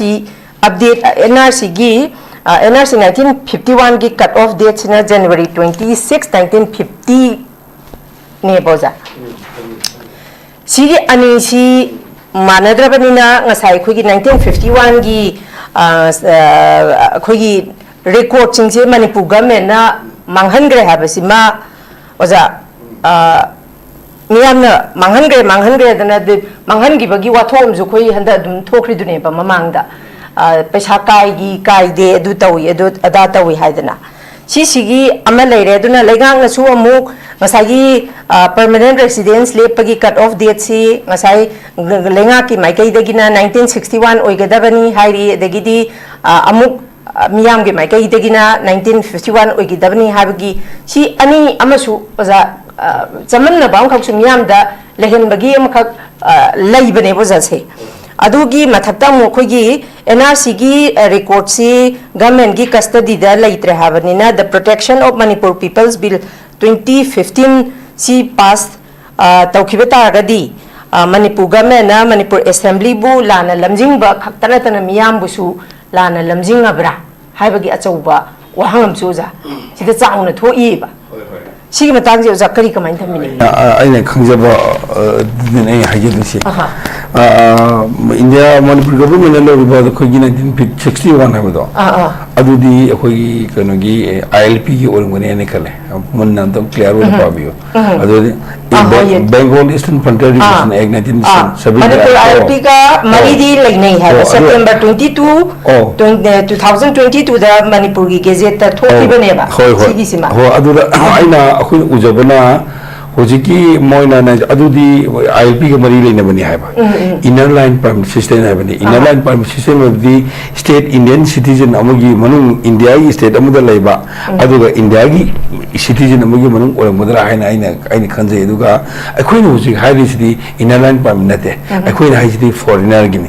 ada foreigner haiba kamu se masibu karma gi dil to nanuba khona ba matam da ma gi foreigner ek na lai amada 1920 gi akoi passport act in 1939 gi akoi the registration of the foreigner act in 1946 gi foreigner act in aduga aroba the illegal and immigrants act 2025 gi amma lai foreigner act aduna amani akoi nga si hairi sina atei nate akoi no ji hairi sina akoi gi Manipur haiba laiba aksha state share country se masine India la sanction gi bodo 1949 gi October tang 13 manga de declare to gi September tang kun matho di soi dorga adugi matunda aikoi si Manipur de lo mi nam si to loina bu naturalization ek ki matuna India ki citizen on greba janta bi ko adugi on khaba matuni aru ba han ba mikok thire pusa 1951 do oeba han 1951 mikok thire basi akhoi gi India ha bele bakshine India oi the British East India Company makhada lening ida 1872 da matam du gi viceroy Lord Mayor gi magi makhada yana na India pum pangthok ki bane ba India pum pangthok ki bodo unsynchronized oi haidana matam gi sahi tara lakpa 1881 gi madu gi थीब होगा 81 91 मथंग मथंग लागा 19 कोनदा थीगिबने बको अदन India की निंखा तम मतुंग petition सखत मतुंग दा याना मिकोक थीबसे 1951 ओय highway 1951 दुदा India की मणिपुर दो लेबे मी ऑफ नेचुरलाइजेशन एक्ट की मतुंग इंडिया उजन ग्रे केंदा बेरो अदुदा लेबे मी की मसिंदो अदुदा मपुनो ओन की मी सिंदो मधुबु कनानो हाबदा इंडिया की सिटीजन मोरे अखोई मणिपुरी सिंगनिया हाइ लोक से की 1951 से याम रीजनेबल ओय पोनेबा इन मणिपुर इंडिया पुंगी बदा अहान मी कोक थीबदा 1951 नि हाइ 1951 से अखोई ने हेक्ट ऑक्शन बरा हेक्ट ऑक्शन बरा जेबदिना लोबरा नते याना 1980s की मतमदा एम्स अमदी एम्स कोका अनि की मरकता अखोई मतमदु की अखोई गवर्नर की इनकी बाय तारे मदुदा फॉरेनर एक की फॉरेनर की मतम अचौब इशू बता वंदा पॉइंट तरा तरुक इनगी हाइब पॉइंट तरा तरुक की अनि सुबदा हाइबा 1951 सिना कट ऑफ बेस यार ओइगा हाइना को अदुरा अदुम मा 1940 आइचो दुम मा करो तो बनी को मादुम खर सौंग ब्रेड लेबनी को आइना सौंग आइना लक हाइसिना 1951 मरु ओबदुगी वानी अदुदा चौथोन ब्रेड लिकर 1951 हुजी सेप्टेम्बर था का नियावनी को अदुगी हाइजेबगी मतुंग या कोइने ngasi हाइजे देन amana aduna loibra loidri matamudi ya nagre hai kanda after 10 siya saita matunda 1994 da emsuga ko ya arki do no ngoni matamda adu inakibada adu su point ni pa ne ba inaki point ni pa su cut off base ya 1951 oi haiba madugi halamun singa lobiramba matamdu lobi photo hanagi 1951 da NRC update to wini haibu water sina NRC panmina madugi adugi photo lorga ko 1951 haibneba masida community amogi mayuk to ko haibu sunate any matamdu 1950 leiramba na asai kono habdo Kuki singi moina yamna legacy or moina yamna proud ojaba nari kam khanglei asai mamang da habi ki ba khoi lan hoba ke no gi leader oiba PS hockey bodo mani ke jelenga maina lari um leibani ko haibu jelenga do aduda adu Anglo Kuki war gi yam yawne ba madugi Anglo Kuki war do moina haji thonjabani ko akhoi ne di maduda khoi khongsai la na ni khangne khoi ai as a student of history ki sata wo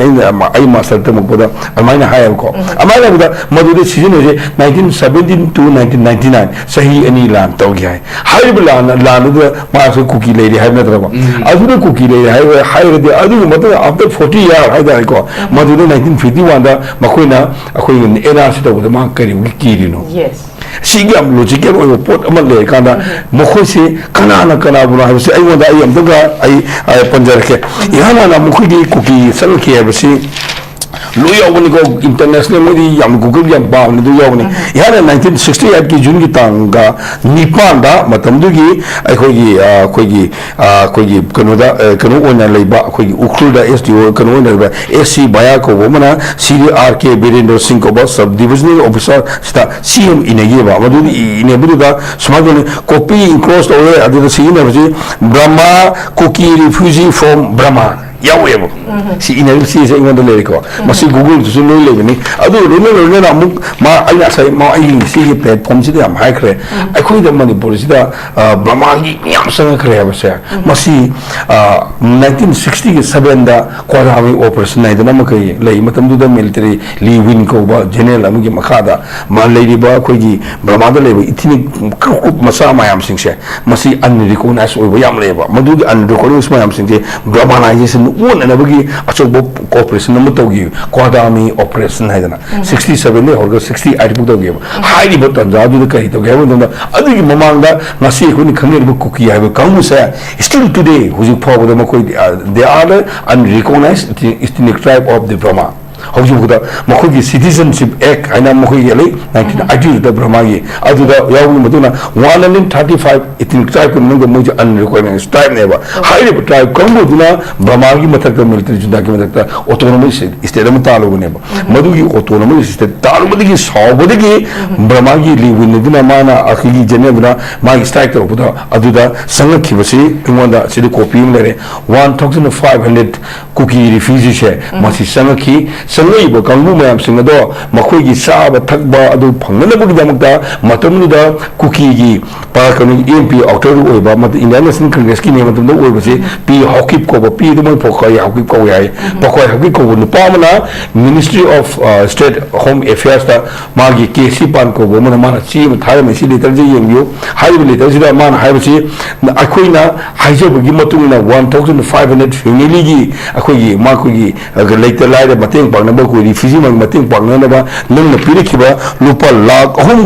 3,3,9,785 ꯑꯩꯅ ꯃꯈꯣꯏꯗ distribute ꯇꯧꯈ꯭ꯔꯦ sini jauh ni ko. Hari masih zaman agriculture dah ada di business pi, mak mention tapi, aduh sini aina lihat ni wari di,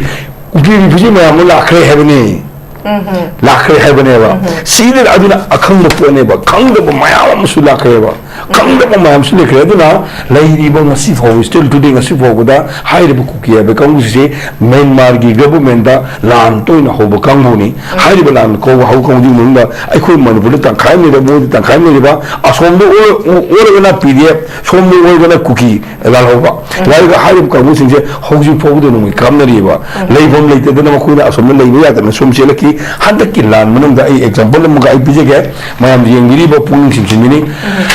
Aku ni masih kami ni bawa mori di amma kakak aku kuatha kami ni mana kuatha di hek matang dah border number IT5 border number IT6 IT7 IT9 sigi border number manga se sigi jaga je kena na kunda gaya bodoh maring kamu nu kunda ya hari bu maring kamu nu kunda basi hantar di lantu 24 tu celaka 25 tu celaka sudah acau bermagi kamu kena na military junta na strike tu pergi makui tu le malal home yang singgah seng mui lagi ya kena Manipur India ni Manipur cengah apa Manipur tu macam aku macam dah Manipur dia leba Manipur gi aku ya India pun ngang ni leba si bahaya dah particular pendera madu gi kem ani leba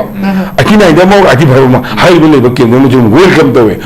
aku je aku yum sahabat ni boleh yum sahabat gi kudung sahabat lo kan dah sab sahabat kan dah aku scheme ni BBC Ramji apa kau ramai leba ni apa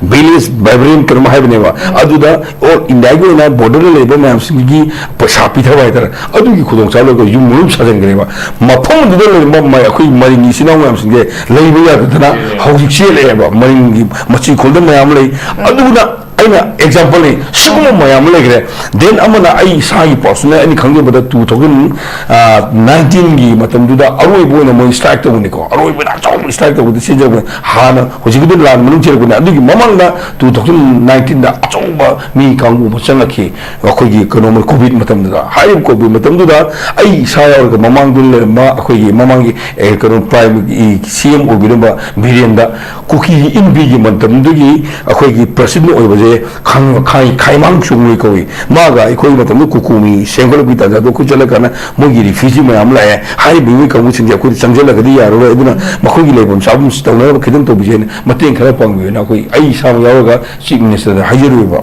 ado chief minister na amu home minister da hai ba home minister na yade ba man di ko no India have say akhoi gi United Nations ki akhoi refugee convention 1951 protocol to 1969 have ne ko adu da pi bi matung na akhoi signatory oi de adu na madu international go in to di ya ro if na ko na khang de ai khang de to so ai wai do mai har ku de matung da ko na mai mate pang jira hai na khana bu gi wari phau lai ki ba hai ni bu ka mu mayam sing do madu ni akhoi na biometrics and biofiguring da pangian to umi mayam sing do adu na masih na to na Manipur police ki official lai ba official ma ai khang mi madu gi lan homdai gi tanda du da mo chang ki bagi kanu gi Mizoram wa kanu go China bagi jaga aroi bo border koi kari ga phai kelma jana koi sangai festival gi to bo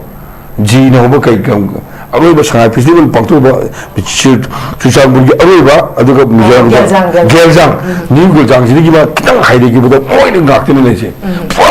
moines leje India intam sa adu ko mayam lei re ba ne ba hai ni bu lei re ba mayam sing do hojik to mokoi ne le ba kaim khang da saraga kaim kan do do saraga lei ti ena utbu di ya ro ꯑꯗꯨꯒꯨꯝꯕ ꯃꯌꯥꯝꯁꯤꯡꯗꯣ ꯈꯟꯗꯣꯛꯈ꯭ꯔꯕ ꯈꯟꯗꯣꯛꯑꯕꯅꯤ ꯑꯩꯅ ꯈꯟꯗꯣꯛꯄ ꯍꯥꯏꯕꯗꯨꯗꯤ ꯅꯪ ꯑꯩꯈꯣꯏꯒꯤ foreigner ꯃꯃꯥꯡꯗ ꯍꯪꯕꯗꯣ foreigner ꯑꯦꯛ ꯍꯥꯏꯕꯗꯣ ꯑꯇꯩ 1951 ꯍꯥꯏꯕꯗꯣ ꯑꯗꯨꯅ ꯇꯧꯖꯈꯤꯗꯕꯅꯦꯕ ꯑꯩꯈꯣꯏꯒꯤꯗꯤ NRC ꯇꯧꯕꯤꯌꯣ ꯍꯥꯏꯕꯅꯤ ꯑꯗꯨꯅ ꯑꯩꯈꯣꯏꯅ ꯁꯤꯗ ꯈꯪꯕ ꯌꯥꯕꯗꯨ ꯁꯤ ꯅꯦꯁꯅꯦꯜ ꯔꯦꯖꯤꯁꯇꯥꯔ ꯑꯣꯐ ꯁꯤꯇꯤꯖꯟ ꯍꯥꯏꯕꯁꯤ ꯏꯟꯗꯤꯌꯥꯒꯤ ꯑꯁꯦꯡꯕ ꯀꯅꯥꯅꯣ ꯍꯥꯏꯕꯗꯨ ꯈꯪꯅꯅꯕ ꯕꯣꯅꯥꯐꯥꯏꯗ ꯁꯤꯇꯤꯖꯟ ꯑꯃꯒꯤ ꯔꯦꯖꯤꯁꯇꯥꯔ ꯇꯧꯈꯤꯕ 1950 ꯇꯧꯕꯗꯣ ꯑꯗꯨꯗ ꯂꯩꯔꯝꯕ ꯇꯣꯝꯕ ꯆꯥꯎꯕ ꯍꯣꯡꯕꯒꯤ ꯃꯆꯥ ꯃꯁꯨꯁꯤꯡ ꯂꯤꯒꯦꯁꯤ ꯇ꯭ꯔꯤ ꯑꯃ ꯁꯦꯝꯕꯤꯌꯨ ꯐꯦꯃꯤꯂꯤ ꯇ꯭री में सेम्बियु हाइबनेबा अदुदे यावदब कांगुसिंगदि असगी कनोनेबा अदुना सी लेकादा अदुदा 1961 हाइजेसे ओजा जितेंद्र हजकी लिगेसी गी मखोगी ट्री में सेम्बे फैमिली ट्री से जनरेशन अदुम मसागी कइनोसी 1951 द चंगपबु अदुगी ममांगदा चंगखिबबु ओइतागदि मखोगी फैमिली ट्री से फंगबसे मखोगी अदुगी फैमिली सिगी जनरेशन से लिगेसी से अदुम हाइदी अककना बलाइब्रा कमेंट तो जनरेशन मसीगी एक अर्जिनेशन लेती 1951 दे याव लोनम मिंचंद्र बनेगो मिंचंद्र बगी मागी अदुने बा अदुगी मिंचंद्र रजिस्टर तो बुदुने बा NRC है जे अदुदा असोंगी मिंग हाइरेने को याइनो हाइरेने को हेनुजी नंग हेले मजी नंग अदुदी याव मरो मरंदा दि पोक्ट्री समरा अदि हेनु इमादुदी अदुदी येमन इमाजु पोम दे हनि खलजेने इमादु बाबादो दिसमारो मनेबो कंपल्सरी याव सुनादे याव मिले ना नंग ओरेनी फॉरेनर अदुदी नंगी याव दोजी करी रे लिगस 1951 अदु खत 1951 के कट ऑफ बेस या कोई बाइबनेबा अदुदी एर अदुदे याव से माई मयम बदे अदुदी गवर्नमेंट से मनी मतम दुदी करी करी डॉक्यूमेंट संगनी हाय मयम संगनेबा डॉक्यूमेंट इट मे बी पता ओबे आई इट मे बी मदगी LIC की ओबे आई एग्जांपल लिखा है जे अदुगे नंगी बात सर्टिफिकेट ओबे आई एवरी माई डॉक्यूमेंट नाम लेरिएबा हाय डॉक्यूमेंट अमद याव दोसो अमद याव नेबा अमद यावदुसु अमद यावनेबा इ महाकना सुंसुंसुदिना अदुगी इमुंग मनुगी मसा मसु ओरमगदि अमद यावदुसु अमद यावगदि अमद यावसु अमद यावनेबा बट क्वेश्चन से लागतोसे नंग यावद्रे आई जिते ननि मोमसा यावद्रे एग्जांपल थी खंग्रे खलजे आई कनानो आई कलाइ लाकपनो हाइबसे थिरमोदना आई अमेरिका दे लाकपदि नतेदना आई जापान दे लाकपदि आई सीगी इंडिजिनस पीपल मी मदि ओरिदना जानताबिको अदुना लैनिबे मीना सिंजा असगी 1961 तौगुमदंदा मी मखल अहुम थोलकनेबा सिजु ताबीरिबा माम खंगियोबा 1961 की कट ऑफ बेस यार ओरेगा 1951 सेमकुम मतमदा अखु मी अहुम थोलकनेबा अहान मी दे कनानो हाबदा लमदम सिदा पोक्सेबा लमदम सिगी मी हाइब खंगोमा अदुना मतमदुदि लैरबा इंडियन सिटीजन दी इंडिया की मी दी ओइबा यादव इंडिया की मीदी ओइबा मणिपुर की येरो मीदी नतबा खुदम ओइना तेली दे लेरंबा तेलीपति दे लेबा हाजाय को अदि मरवाई दे मैम दे मीदी को अदुजु फंगनेबा थोरकनेबा देन अतोप मना इंडियन सिटीजन नतबा मणिपुर की नतबा फॉरेनर उज थोरकनेबा हाइबो ओमसे मदुदी नेशनल रजिस्टर ऑफ सिटीजन से अपडेट तौनी हाइबदी हाउ टू कमाना मुखुदी क्लासिफाई तगदगे हाउ टू आइडेंटिफाई अदुदी मदुदी फजन सेमगा इराई पोनेबा सिदा कनागुम खरना अखोदी याम हाइरबनी खंगरेबनेना हुजि फावदा असमदा हुजि फावदा मरै तौलेगा मरै तौबिरकोनोबो मरै अदुदी मोदि याम सोयरा 1971 दा मोदलपदा खंगौद्रे मोजे हाफोग्रेबा अखोगिदी असमदा लेबो पोतुबी असोब ड्रॉबैक तु उरबदिना अखोगिदी सोयदने नबगिदा मुक्ता अखोगी ओजा मयाममा रिसर्च स्कॉलर मयाम लिंगने लेय असमदा लेबो कमुन खजु हेरोबा अखोई मणिपुर लेबो ओजा मयाम लेबा सोयदनबा मी सोयबो पोरम ओइरे हुजुबुदा खंगबु नंद्रेना वाये खजरसो अखोगी मी याम सुनतेबा मोन ओजी अराउंड लेबदा 40 लाख ने लेरे में खलो 40 लाख से मी दी डिस्ट्रिक्ट में माने ने मी दी करोड़ ने लेजे करोड़ मरी मंगा लेने अदमाने वाबदा पोत अखोजी दी ओरोबा अदुना सी पुन्नु मुक्सी हेंकादा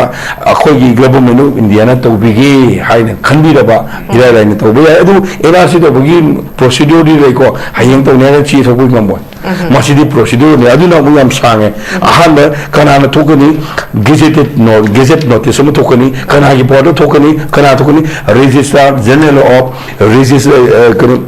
citizen registration naina amale RGI do aduna thol kadamni kanagi border home minister border home minister na kamana mai border do adugi manipur da NRC to do ya de haibata gadi parliament of famaka cabinet mayam puthoni lari mo puthoni ni kari ne manipur NRC to do ne NRC to de sile buji policy sile si language ki problem sile se jo caste ki problem sile majority sile le haiba mayam do white people putho khanna rakam matung da aduda po adudi NRC musim adudi ek ma pass ogni han le ba mogi ek tu munuga asam da moi ama 4A na ama simjin gi mana 4B ko bom serga manipur di NRC to ba tau ta re har adudi po adu home minister to godam ne ba madu ekoni sinna aina ngang jarar da ya lu ya ba yam process ngone ba adu sem poto madugi process hang lengthy process lay marum aduna ekoi madugi tongna ba haidna nai ngasi de gi sahi amugi mamang de hana already loina political party singda asai ne BJP kangu da political party ko na individual na hana lebiramba CM adigi sigi hana home or pai bi riba speaker or bi riba oi salu yo bane ba hojiki haidi process si budi yam lengthy oi na haibire ko adagi ek si pass ta wada bane na da asam gi tawgi bagi matang sida zaikuna sum tazabada hairiba NRC gi matang da makhoi su muslim khandok pagi Bangladesh tai sang pasi taw be matang masida makhoi sigi da paisa nung sagi haidi ai sa mun lagi ado matam jo PB ni hai ke di ai dum ngang ge dum da sigi se NRC lei ro NRC to wa se manipur gi state ki mangi powder to goda banate India government gi mangi order magi makha ta goda ni madu de any sum yo paisa mayam sing se India government puthok goda bani adu ga madu gi process to no hona botam da mai staff nu khang mayam di state government puthok goda ni ya puthok pa paisa na mun puthok pa adu ne ba aduna masigi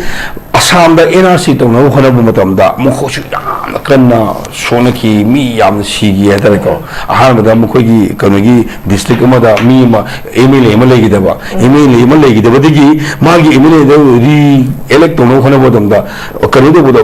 ma illegal ma yam yo bi masidi ya ba da horki bane ba amma hor kan da ihogi yam na kan tawi ihogi makal ani hom tawi ko ikau chu khuji khoi man bu su CSO group ani hom su ga na haine mi soina asum su adum taw matum taw asam da aduga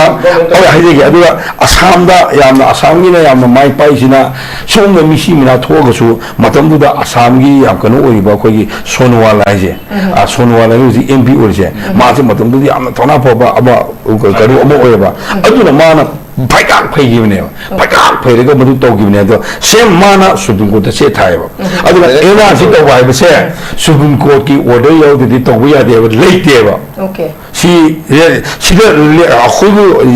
I can Lana Lonico. Like I put my Supreme Court Supreme Court the yard, they have the mouth willingly might go to the high the hold the Yaya Adugi Portune Vaduna. Mogi Supreme Court, Tia Taraga, Supreme Court, Togolini Highway, I quote the demoralizer who comes there. Yes, Adusutul, money. Aduna, and my Torga Sigi post away about Manipur, Lang, Nakan, Minister of the Enas of Yuhabama, so to get legal point Obioda or Supreme Court, another high court of Tabama, or a top Mana, Manipur, Galated Lady Bombatam, public Miam, a home Sigi name, Dose. Ado campaign for just in the fair delimitation, something that Conjunction, Miam, the public or moment sanction. Our public moment sanction, publicly or moment it is very important, not only for this issue, any other issue. My am so living. I keep people my am sincere. Mama level she be patriotism over Wakalama, Sharon the Bia, the Waki Wakalam, the Kaku talk whenever. Masina, Iran, Tuan Bagi, never one Beginateva, never was a Yorina. I saw Yorina. I saw one and the Bugam Raina, our talk to Gudraba. Quality Matota with this I will, who's email machine can only put up. Yes. Email Sigmund Kayama, my am particular on a Hajaro, XY, Mama Leva, Wing Shaking, no care, Mama Leva, no, she didn't have the hungry listening, long listening, same origin ever. I don't know, Masala, Mama Leva, she be petroleum, Kaldi, Anova, Aduma, Tolaga, Ras, Nita, Amor, Tolpumata, he can do something. for the future of right. amadi akhoi future ji khara taw kani khanbadi modu sem da yad bai akhoi sankhela pane Okay, thank you very much. I'm not easy. I was a guitar in the Mulaxage. I was a guitar in Swam the Kugi Kahani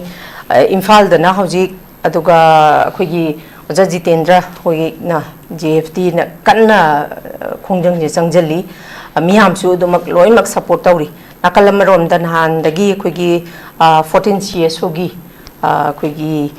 Tongan Bakugi Rongmei Yaugre Muslim Gichinau Yaugre ID kong bisu yaugre smain tawra chatkibisi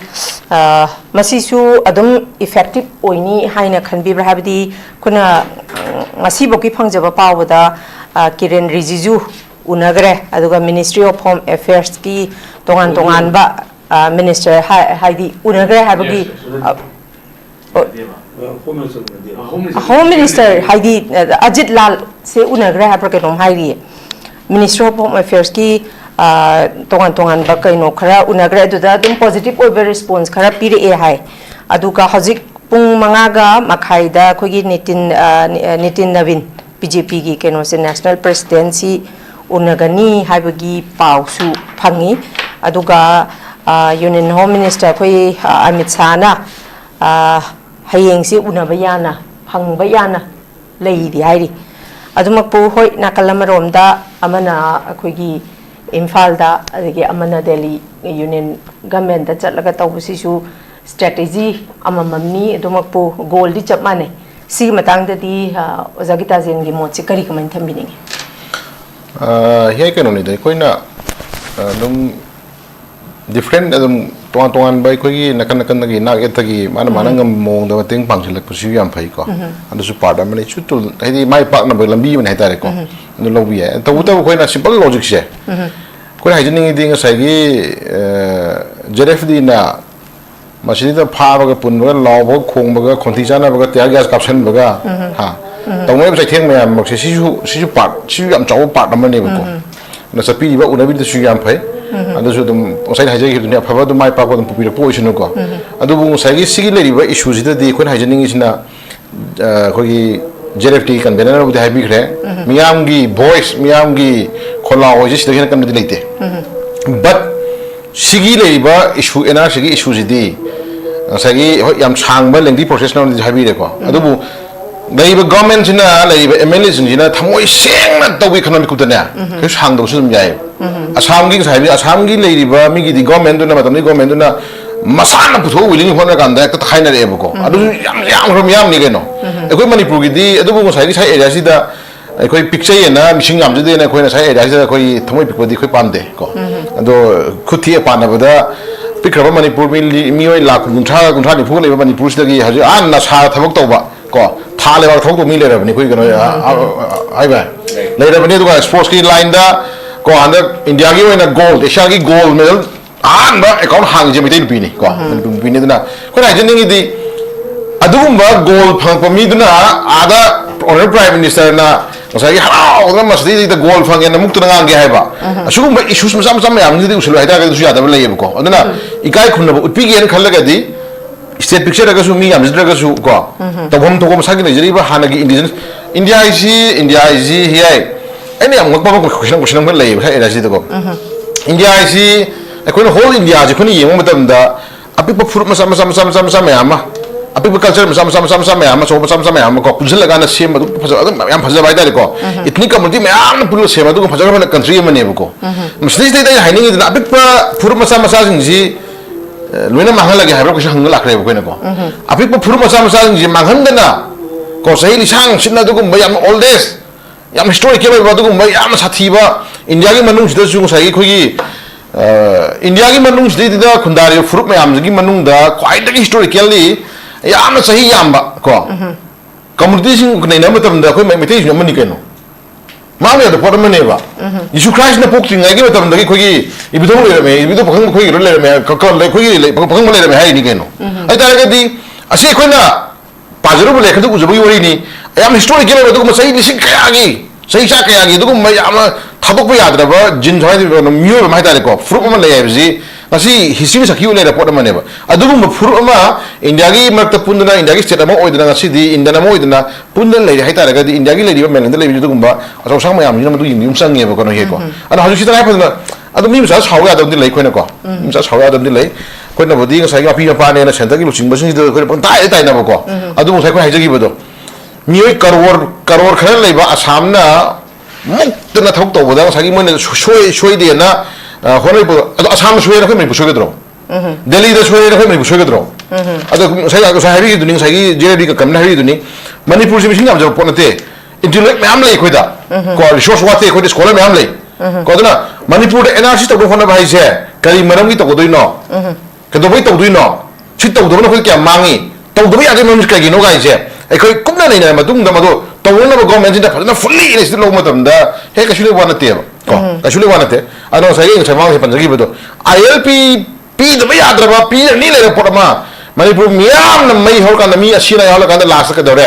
ai sa ma ya we ba to ngi a do comment stu na sa ba do iba ya bi do ni ko ko ya yo ka khum ni ko ko ya ni je hanagi former chief minister yaure ano chief minister yaure mele minister ma'am yaure CSO ma'am yaure CSO leader ma'am yaure political party ki leaders ma'am yaure puma pa ngami kya no khoi permit tham do ko minister na ado asam gi tim mama asu unari asa unari adu unari ada unari pha pha me unari ga da pung baro nu ko unari ne ado last ki mini khara da ma'am ngam ne lawa khonari ha ne khara wari sa da re last da or na home minister na hay a parliament da no ILP do pirani ya ya ko furo ga no ga na hemto sa sama na ha o yo ni ngang ga iba to gi do u do ni na ada ko na hygiene ningi di ko na hygiene ningi di center na seriously lo ba instead lo wise sidle ground le MLA jin na mana na in minom sang em ko ko na se law jeb di na law du si su adagi a chapi ri bishin du su man ko na law du se no maru saba lama bullet saba teraga saba adagi innocent program mayam FIR pana phana hona rakwa badna mayam pina hona rakwa nan ko gi JED gi convener da paliba under section da paliba ma gi karma mayam dubu ko gi ek mayam dubu yam hre ne ko ado isana sallaga officer ma thong thuara budi yawi ramoy isana sallaga thong mai thar yawi ramoy hajari ba miyam yongna nakar kan tamasa re ado leader ne ay na pajale case ma ubada hayudra di 파절로 이랑 돌고 야 그러가 다도고 와니 뚱숨 예가 그 생각에 미암나 그래 일었다봐 미암나 그래 이모도 다니고 그러디 해다 남절라 걔들 무슨 눈에 보도고 버드나 비실라가 아 까라가나 움 그래도 뭐 두수놈이 그래도 뒤에 원래 비가 오도 그럼 여러 해 저도라가 그럼 또 메카라 또 메가 하게 버드나 비dun에 보고 잔다 고 짜증 시세 근데 동의하면서 되고 아니 슈감나 미암이 호는 라바이 수지디다 lady verse holder CSO leader me amma de kana ko male ba kyo ngang ji me am ji da adam badam pi du gi sumna kana le ba thugai da ngang i ba ko ena sto wi yaro to wi yaro ngang i ba wadi ba dong mai ka pa si tum to ri na no yes to ri da me amma si sai ma to di ma ni ma le chumi la le khang dre ka no kai no bele no kha phai pa la kare ko ado ifong ngong po ni natra adagi ngarang na mu sumna kana honorable le nga chin na ai koi na yam harawi yam ngai bus tha na khotda free women ya re ko le khu yam harawi ko adu yam ngai to sinam na ngarang dra ka no kango police station na mo kango bi lala sala to mo mi ni phara mo shimai police station sale asa sina ka free women e na mo khang lo treba adu de khoi je daw na daw gi mo phim la ko re la sa ko adu daw da choi re di dum lien mi ta ni to ya ma je dra adu message ka phone na se message za thare ko gi oda la ko ga jari ga na ko gi sine ko chula phi moi de ko we chia de he ko ta ba ki de ko hai de ngi ke mate lady ban lengak sin na he Delhi de sapi kang bu sin sapi ba yai ko na kan la khong tu ba yai du ga imphal de ta wi ba la wi ba jere de ta wi khong ji ko yam mat ni ko hajit thong lon de na ban do de na to ba ya ro na ma si tan jan na ji ba bu de na phu sa phu to na ba gi dum later ma di asli de ko na si maru de si part ne ba he si part de thri ma chang ye ba thri ma chang si de ta ho ta ra ga chi ba da di sina budi tawroi postpone ka di order thui ko ado haina ha sai 26 27 28 ko ja gym hall da ko supervisor ma di no meter ko mo training pi ni sa hele ko ko jere di ka mera na budi naril le to hai re ko siju hai ikheng matra kana asuna parna bana tra kana asdi sai ka ni phunu jana ba thong nung thum ra kana ado mo handon duri bara asi miyam ya de khang ta ra ga di masih pusok siapa tanggal postpone tu kiam kai kiam. Ada yang jadi di thong mi sing tra ima sing na na ha me na pen da na जेम होंदे लाउखिलुरो परमाने खोंगिलुरो अदुना के दबगे हाय अदुना मो लाउखिले खोंजिले crime सागले इरांग सागले ना मो हा जेबी दमो जेबी convener अमुक सोमोन थातना मो हा अमु तो व्यक्ति बर कोइ हम लाखरेबा अन लेबी इशू से गवर्नमेंट जिना को हाजिर ने हम कुपन डिसीजन लोबी रगा हसु मांगदा इजन होम कोइ मनोगी स्टेट की होम मिनिस्टर ना पर्सनली कौतना कोई डॉक्टर साहब कौर वही सन्ना कोई उजहरे को अदो अदमाइना मुक्सु फरे मियाम की योसी चंगल ले कोई दिल्ली चकी कांग्रेस सी योरे सी उनरे सी हायरे अदो कोई शिव गामिनरे सी कांग्रेस खतंग यिंबिगु हाय ओपन टेंडर मा लेटर थाबि रगा ना पोतो हायना बेके सुकाय दिना अदो तदना ngसागी तनु तौसिन नुमन तो क्या कोई ngamba कोई उठन चथो तो चलिदिना हायम तो हाय दिना या तेगन हाय मोमदा गवर्नमेंट ने ngame na pang mena da ngam mane po to fion sapdu di adus fataba lei ko ya aduna lei issue si different mana pa mohammed mana sangal jaba mohammed prime minister sangal jaba home minister sangal jaba to na different me am khoina unadana mating pano haiba du su yam phai ko to bu issue that end of the day koi mathau tari je collective responsibility ni ko tari collective ko not only for GFD da tara pun bagi oina pun any community like minimum community khudin se khudam moina oi nagagi chinau ki mateng mayam pangjin biri ko moju NRC 1951 base years to bune na sigu lakhong tawi asmana lakan gi lei community khudin se punhan min na kan koina one voice ko one agenda one voice amada koina low free ha tare ko praja singi ta ha si doi wana lei matam ni na JFD na nomini gi ban lakhong tam da asagi 90% amadi gyan ta su 20% amadi negative comment chal e ko adu me am ko na 2 days wa do kya mara ka do geba 1 days wa do kya mara ka do geba adu film ne yak ga di koi 10 days or 20 days or 30 days or koi wa tho se ko adu lotion rom de ko se ko na jai ni ko adu negative comment pina me muta negative comment pina me muta ko ai issue je ma ga thamakanda odaran de nate rajden de nate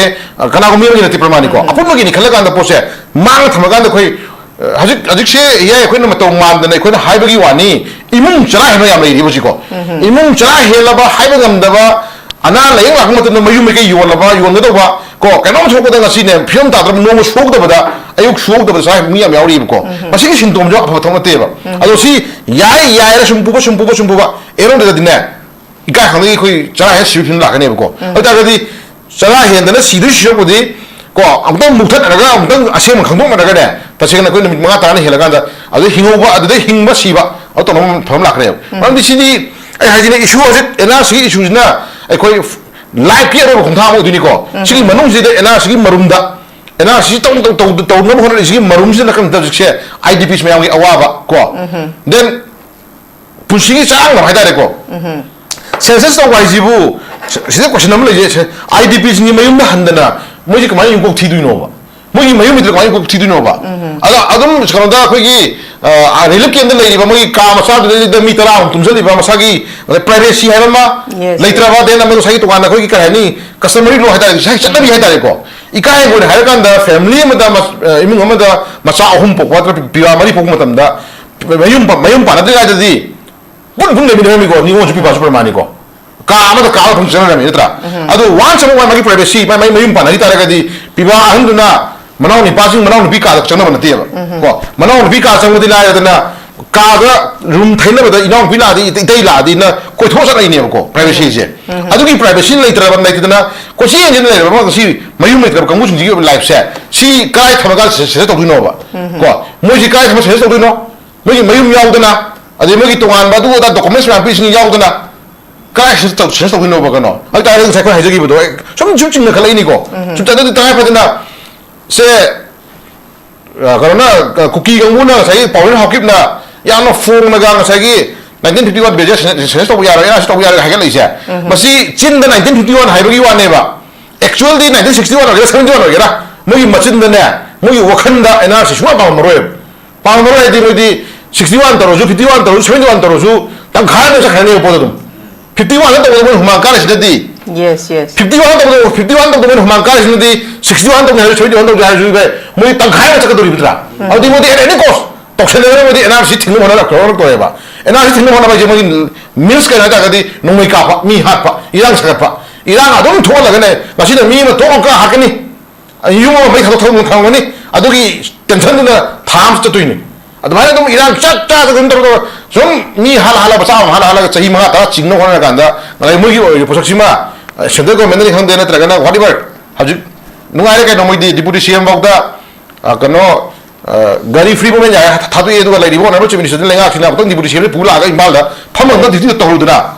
yana si phare dimsa ki nang ju loi bala khoi manipur stakeholder tabaki sino stakeholder ya da si so ma kana thing yauri ne la ko kana ha yauri ne pu ye da flight ma ma pu ro da la se dam da thaman laga thau tawru na ko adu da honre to ga ngai na da phongai ga deputy chief minister tharaga kangpo bidra kano ka phatra pasana nam semaga noi na esim nu phammaga adagi sunu gana magi mai ni paduga yamna yemuda gana yai ta da mai da borom ai ko jana sana tre ko lene shuka tam lure chana mi kha yok lure miyam shora phol lure ko a to wi di niyom je ai ko da yazani phagi phang ta te ko je bodong to yazani ngai to mong du de du di himal habni aduna chuma de na ko ga de ok char gani ko chuma mi ga haju ko ai ni 제 free moment ya lega hari juna go mera simbi si ampai ko chibu di ko am thagale on ro chibu ni sera to giri mo sok siap thagale ko to wo ko na chingari di hadat nagage sino to maga ta hat bodo adang sai di budi siam ge magi nipa kaiba lambu ha le boy ha bro ko ha ta ne ya lambu ha bro ko ha ta ne ha thangboy ha bro ha ta ne alu chenare me ya ma action ko ha do ado action lo dona hona mo to na themo ko themo la ya de mai ni pa do magi hero romeo to kanno hona wada romeo jule ki wari ko thodi phaja do ne koi manipur history da pura oscar award chaben dido chatna ko lorani hai ab to ho thong ni musi pusakse aduna madu phag na hona bada madu ki thodi mara letna mara do pi do hona matam da kana huni ai koi maitei na sauri je khara pe do na ko ya jara ya khala bu ya ye ko so usale ni ko phata mo so mo ta ro be phata phanga khanjal le ko aduna chali ba issue je afan wai se phana to mina manipur ki lengak na free movement ya hale na phana law ga su free movement pam da ba peace pam da ba moi kotu kokta ko na me dai na moi adi ya re hai hakti adu da na ko kuki human right council ka da masi nampu sa phuki peace ni nampu da pu ne ga ko thole ni ko adu mi sna ko sai la ma ngai le ro ne adu suspicious am le am le film ji ko ha jeni di kano ye tungi mangi wana ta na any issue miyama si taliba jeri din taliba miyama taliba NRC je masi emode प्रजा मियाम लौजबे वानी खोंजबे वानी प्रजा मियाम की sentiment से मतम चाना है न सिग्न गवर्नमेंट ओ को हेउद्रबा मियाम खोलाउसे तम कछु लेरो मियाम इरांग दगी ने हेन कब कछु लेरो को खोगी स्टेट तो खरो चाव चाव वे state country of the prime minister now जिम जिम योनो नि को अदुना कोइ हाइजिनिंग दि मियाम की योजे मुन खनबि रकांदा को लेंगाक से तौगे न फिल्म लो तारगदी कछु कुइ रोय को अदम लेंगाक न दिसिलोम चंगी थमो सेमम चंगी मियाम खनम चंगी लेबा खनम चंगी को मतम दे खोइ ने दुख थार को लासगे को एखोगी ईश्वर इबनो इबनो लाले दुगी मताई दने इमा इपा ले जम दुग मताई दने नमै फोटो थमगे ने लाख या पिबि को अरा लेबाक निम साबा इमा लेबाक सिबगा हिदि मा लेबाक सिबगा हिदि हे फना हाय साबै वारे कोक न wen नमगा नता गना थाम खिन थमगा मसाइ नंग इमा लेबाक सिवा हायरजु हेता नुसिदब मिदु के हायगम बुति को अदुगा नुसिउ हाय हायरजु मामा लेबाक थसे नुसिमि दि कोगी इबिदो मया मियाम मा फासिरो हाख्रिजि को कंगला मा ग पुथोगा सिदे लेरिबा पसक सिदे खोगी कनो खोगी मियाम खंगना हेंद्रो हाख्रिजि अदो लांजरे जो हाइगी दे को इमाने बा मुसिदे हाइबो दो स्कोर वागे यागी दे ममाले बा दंगो थावai थाबिसि असिदि इ तोंग याव पोट अमने को अदो खोन हाइजनिंग इज अदमाना इपा इपुगी चदानो दा अदुगुम बगी मसा मसुनि हाइ तारगदि लेबिदि एमएलए जिंजिना थमोइ सेंग नंग खलकांदा एनआरसी जु मथौनि को मसनी तो मणिपुर दा सुगुम टेररिस्ट थबक तौरिबा ड्रग माफिया मयाम नुंजे मरु फुंग उथपस दिजु मथौनि न खलकांदा अंगनि मणिपुर कनबियु हाबनि खै हाइजै को मदु इ कनबियु लाव कनबियु मो हाने लाव बजिबाव दा सुम पेरक तारगदि अदु साउनि मि सिंदुदि मसा नमरान खरग लैरु मि ओइना लौराने खनो को अदु नंग साइ खोगी कुकी कंगुन हे हाइदाइने याम हेंजलादि मणिपुर की टॉप लेदे होरगा को आ नो खम थेंग लवर क्लास को मि सिंगि लिस्ट समा हाले मेदे ले हेदाइने मोदा जब कमा तो मिन बनि खंदे अम कमा तो मिन लिस्ट ने हेदाइने मोदा हे हाइदोर कनि हे तबुदो मदु खंगमि याव हंद्रेबा मदु हाइदोर दि याव हिद्रा खंगमि याव हंदे दुना कनो तो तोना रे खोजे सिंगा ओजु वरो कनि खोय हाइजे सि तुंग थोना फबि हाबनि थोना फबि हाबनि मोय मोगि नु खोय तुंग न जगे मांग थजगे खोय को थोना फबि न लेहोनि अमदंग दि मया अवाबसे एनआरसी मरुम सिदा एनआरसी मथौ तारे सिगी मरुंदा एखोगी मिचम मयामा लांजेनर लेयो मयाम जिगी पुछि मेन जु खनबि रकांदा मसिन मरम रकांदा सिम कन्नो यादे को एनआरसी कन्बसिना एखोय मणिपुर शांति मा चाव लाकनी इलिगेल मेगेल कन्नो गंगनी Jadi di sana cina kan ngak hangan ni kan magam ni kan beje thambi kan amtung ni khona biru ma phom duni na laiba ki lebi ba luchin ba singina thamoi seng na amtung khona ko matam da issue khuding mak laina ko pubudra tana manipur shanti la ko igre phom je sai thamjage. Okay, thank you very much. Loshila padai Ojananda da lak jage Ojananda na kalamarom da khogi Kuki Jo Council na oppose torok pagi maram se nakalamarom da khoina yengora kanda hojik khogi census ta wase da sil ori se NRC na sil ori neba aduda miyamna thoiba khogi chahi ahum hela ba conflict sida government of India na India government na Kuki sing se proxy joina sijinai haiba statement sima yam toina miyamna thanara statement amakhak neba sigi matang se lakpada Manipur da NRC update tawbada process te lengthy oigera ama oigera khogi leiriba legislature singsina su thoksadre just makhogi chokri si khatangi khanbagi mami khak ura leire masigi NRC se update tawdana census tawraga delimitation tawbada lakadoriba 2027 se da oigadoriba indigenous ki CM jina aroi oigani habasi khogi ahai akhang ahi singna hairabani si phawbada makhoida akiba tujungba lebak se mutkani habaki nungai tabagi mami se phawde support tawe haraga su support tawbigi mami se chindadi haiba thabak oinadi udaba aduduna government of India na Kuki se proxy soina sijinare hairabani na Kuki singsi ngasagi NRC se tawba matamda makhoisi illegal immigrant foreigner ni haina khandok ki batar gadi government of India dadi something Kuki the sok pasmaina makoi adum sokina gadra habagi mami amasu tabagi amasu dum uba phangapa si simakna su adumak kai haini khogi sidagi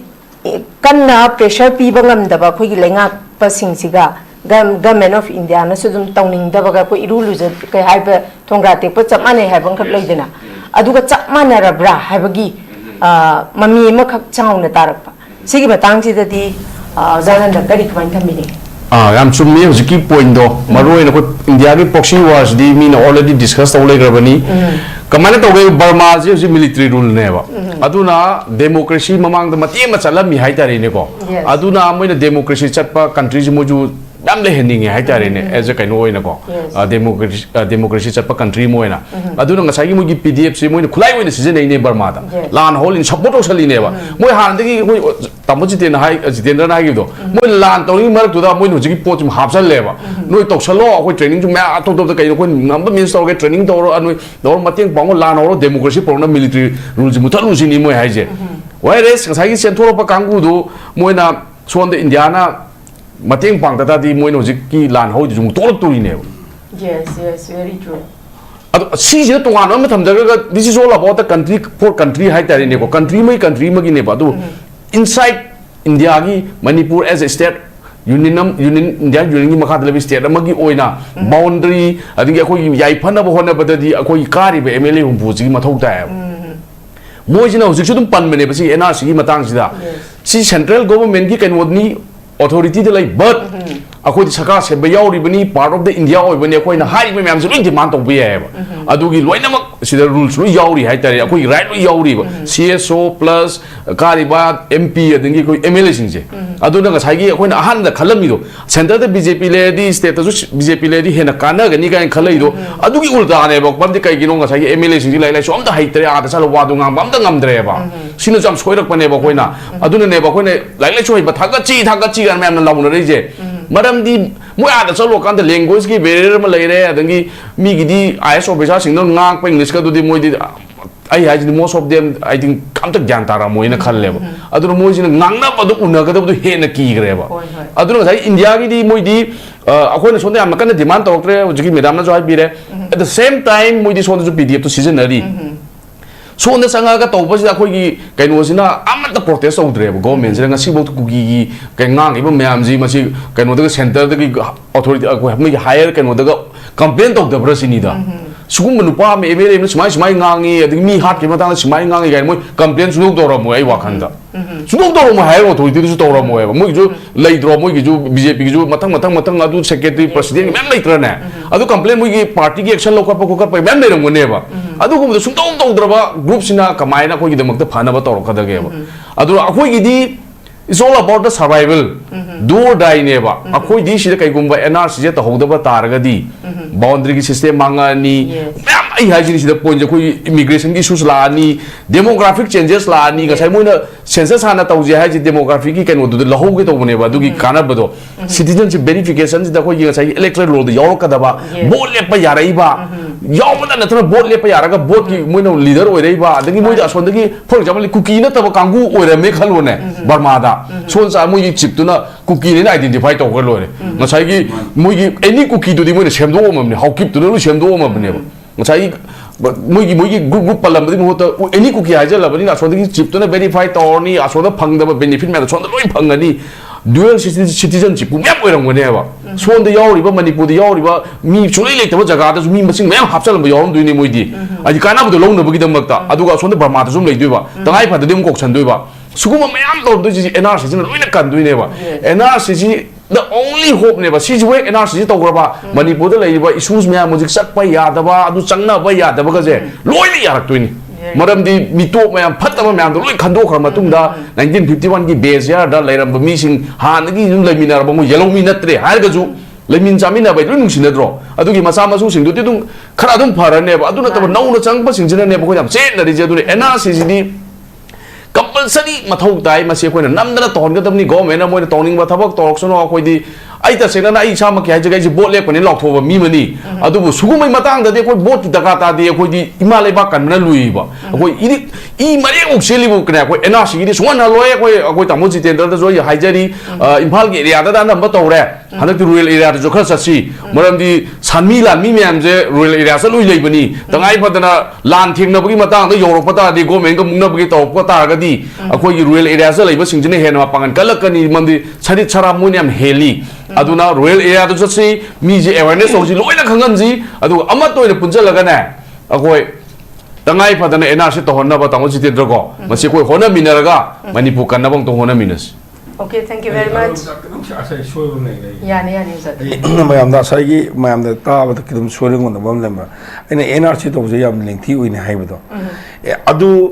adu oi de ne bagi dam da yam ne easy oi ne bagi dam da mamang de gi la khre mamang de gi proposal pi khra bani Manipur government hai je bani da NRC to da ne te aduna NRC ji uji yam kanu oi hai bani na ekhoi da amat ngal ba gol di dai ro se ye thok bu sine ba ye thok ma tung da di NRC gi process sangen ma yare adu da ta ga ya ro adu na maro na uji khwai di oi ba ultimate goal di uji tang kanu di gi nan tang tara tra di gi sel enumeration ne hogra door to door miko yung kok thi bujna septe ke bargi tang amadi hogduri ba aduga February gi tang mapad gi mu makaru to buje hogdu mi gi anniversary hogdu se mi ko hogdu se masi gi market ne khone to du lan se aduna isho da nini hune ji manung da ko chung chung pangna ba da mukta miko ko ko no se ko se se ye thok to ba yaroi defer to you pra postpone to view ba putune ko ne si ka den ultimate goal. Okay. Thank you very much. Ngasi pugachari ba topic asida tongan ba panelists ahumna masam sagi ba warol kya ma thambiduna mapung phan bi bagi tamakta han notice window gi mai kai dagi wacha ahum mapu thagat pa phongdok chari loishalakpada thamjaning bo wafam di khoi gi hairi ba NRCC kadai bu yongna darkar oige habasi hojik akhoi gi uja JEETENDRA na su yamna marik chumna miyamna thambigre duga hojik khwai dagi maru ori basi khoi date 26 27 28 sisu miyamna dumak haidi lengakna NRC se support tawi haraga amuk kari gi damakta haiba supervisor amadi enumerator kari gi training piga doribano sisu dumak it's against the ngasagi changzali ba CSO singi against ani haibasi yam mayek sing na tai eduna yam tangai phadana hojik thambiri ba wafam sing sida ekhoi amata oina pulap changsin mineraga masi ekhoi mitop miyan cha khandokpa foreigner khandoga khogi political power da changak haidi lana अखोई याउशलइबा सिसिना मरम ओरकांदा हौजिक थोइबा conflict से अखोई NEET time नि चप चाना चुमथो होबगी मसिदा अखोई चप चाना पुन्ना चुमथोक मिना हौद्रगदी अखोई चही खरगी मतुंगददी अखोई त्रिपुरा दा त्रिपुरी मुट पाइजे त्रिपुरी सिगिबा मांगिबा नते पॉलिटिकल पावर दो त्रिपुरा दगी हाइरिबे तोंगानबा अखोई फॉरेनर सिंग लोइनमक पाइग्रे मुनग्रे हाबनी अदुमकनी मणिपुर दा तौरकदोइ सिसु अदुना अखोई मेकअप थोकमिनरगा अखोई लैरिबा तोंगान तोंगानबे एसएम अखोई एसी अखोई लैरिबा एमएलए सिंगसिदसु लैरिबा अखोई क्लब की ओइरो अमगी ओइरो सिसिनासु अखोई अमंग अमंबा अंगम अंगमबा अखोई इनिशिएटिव प्रेशर से पिसनमिनरकांदा तूना अमत ओइना चटमिनरकांदा हाइरिबा अखोई सॉल्यूशन सी पुरक मिनसी हाबा वाफम से थमजबग लोइनना ngasiगी ओइनदी काइननबा या थंगनिजरी पिनबिरसी थैंक यू वेरी मच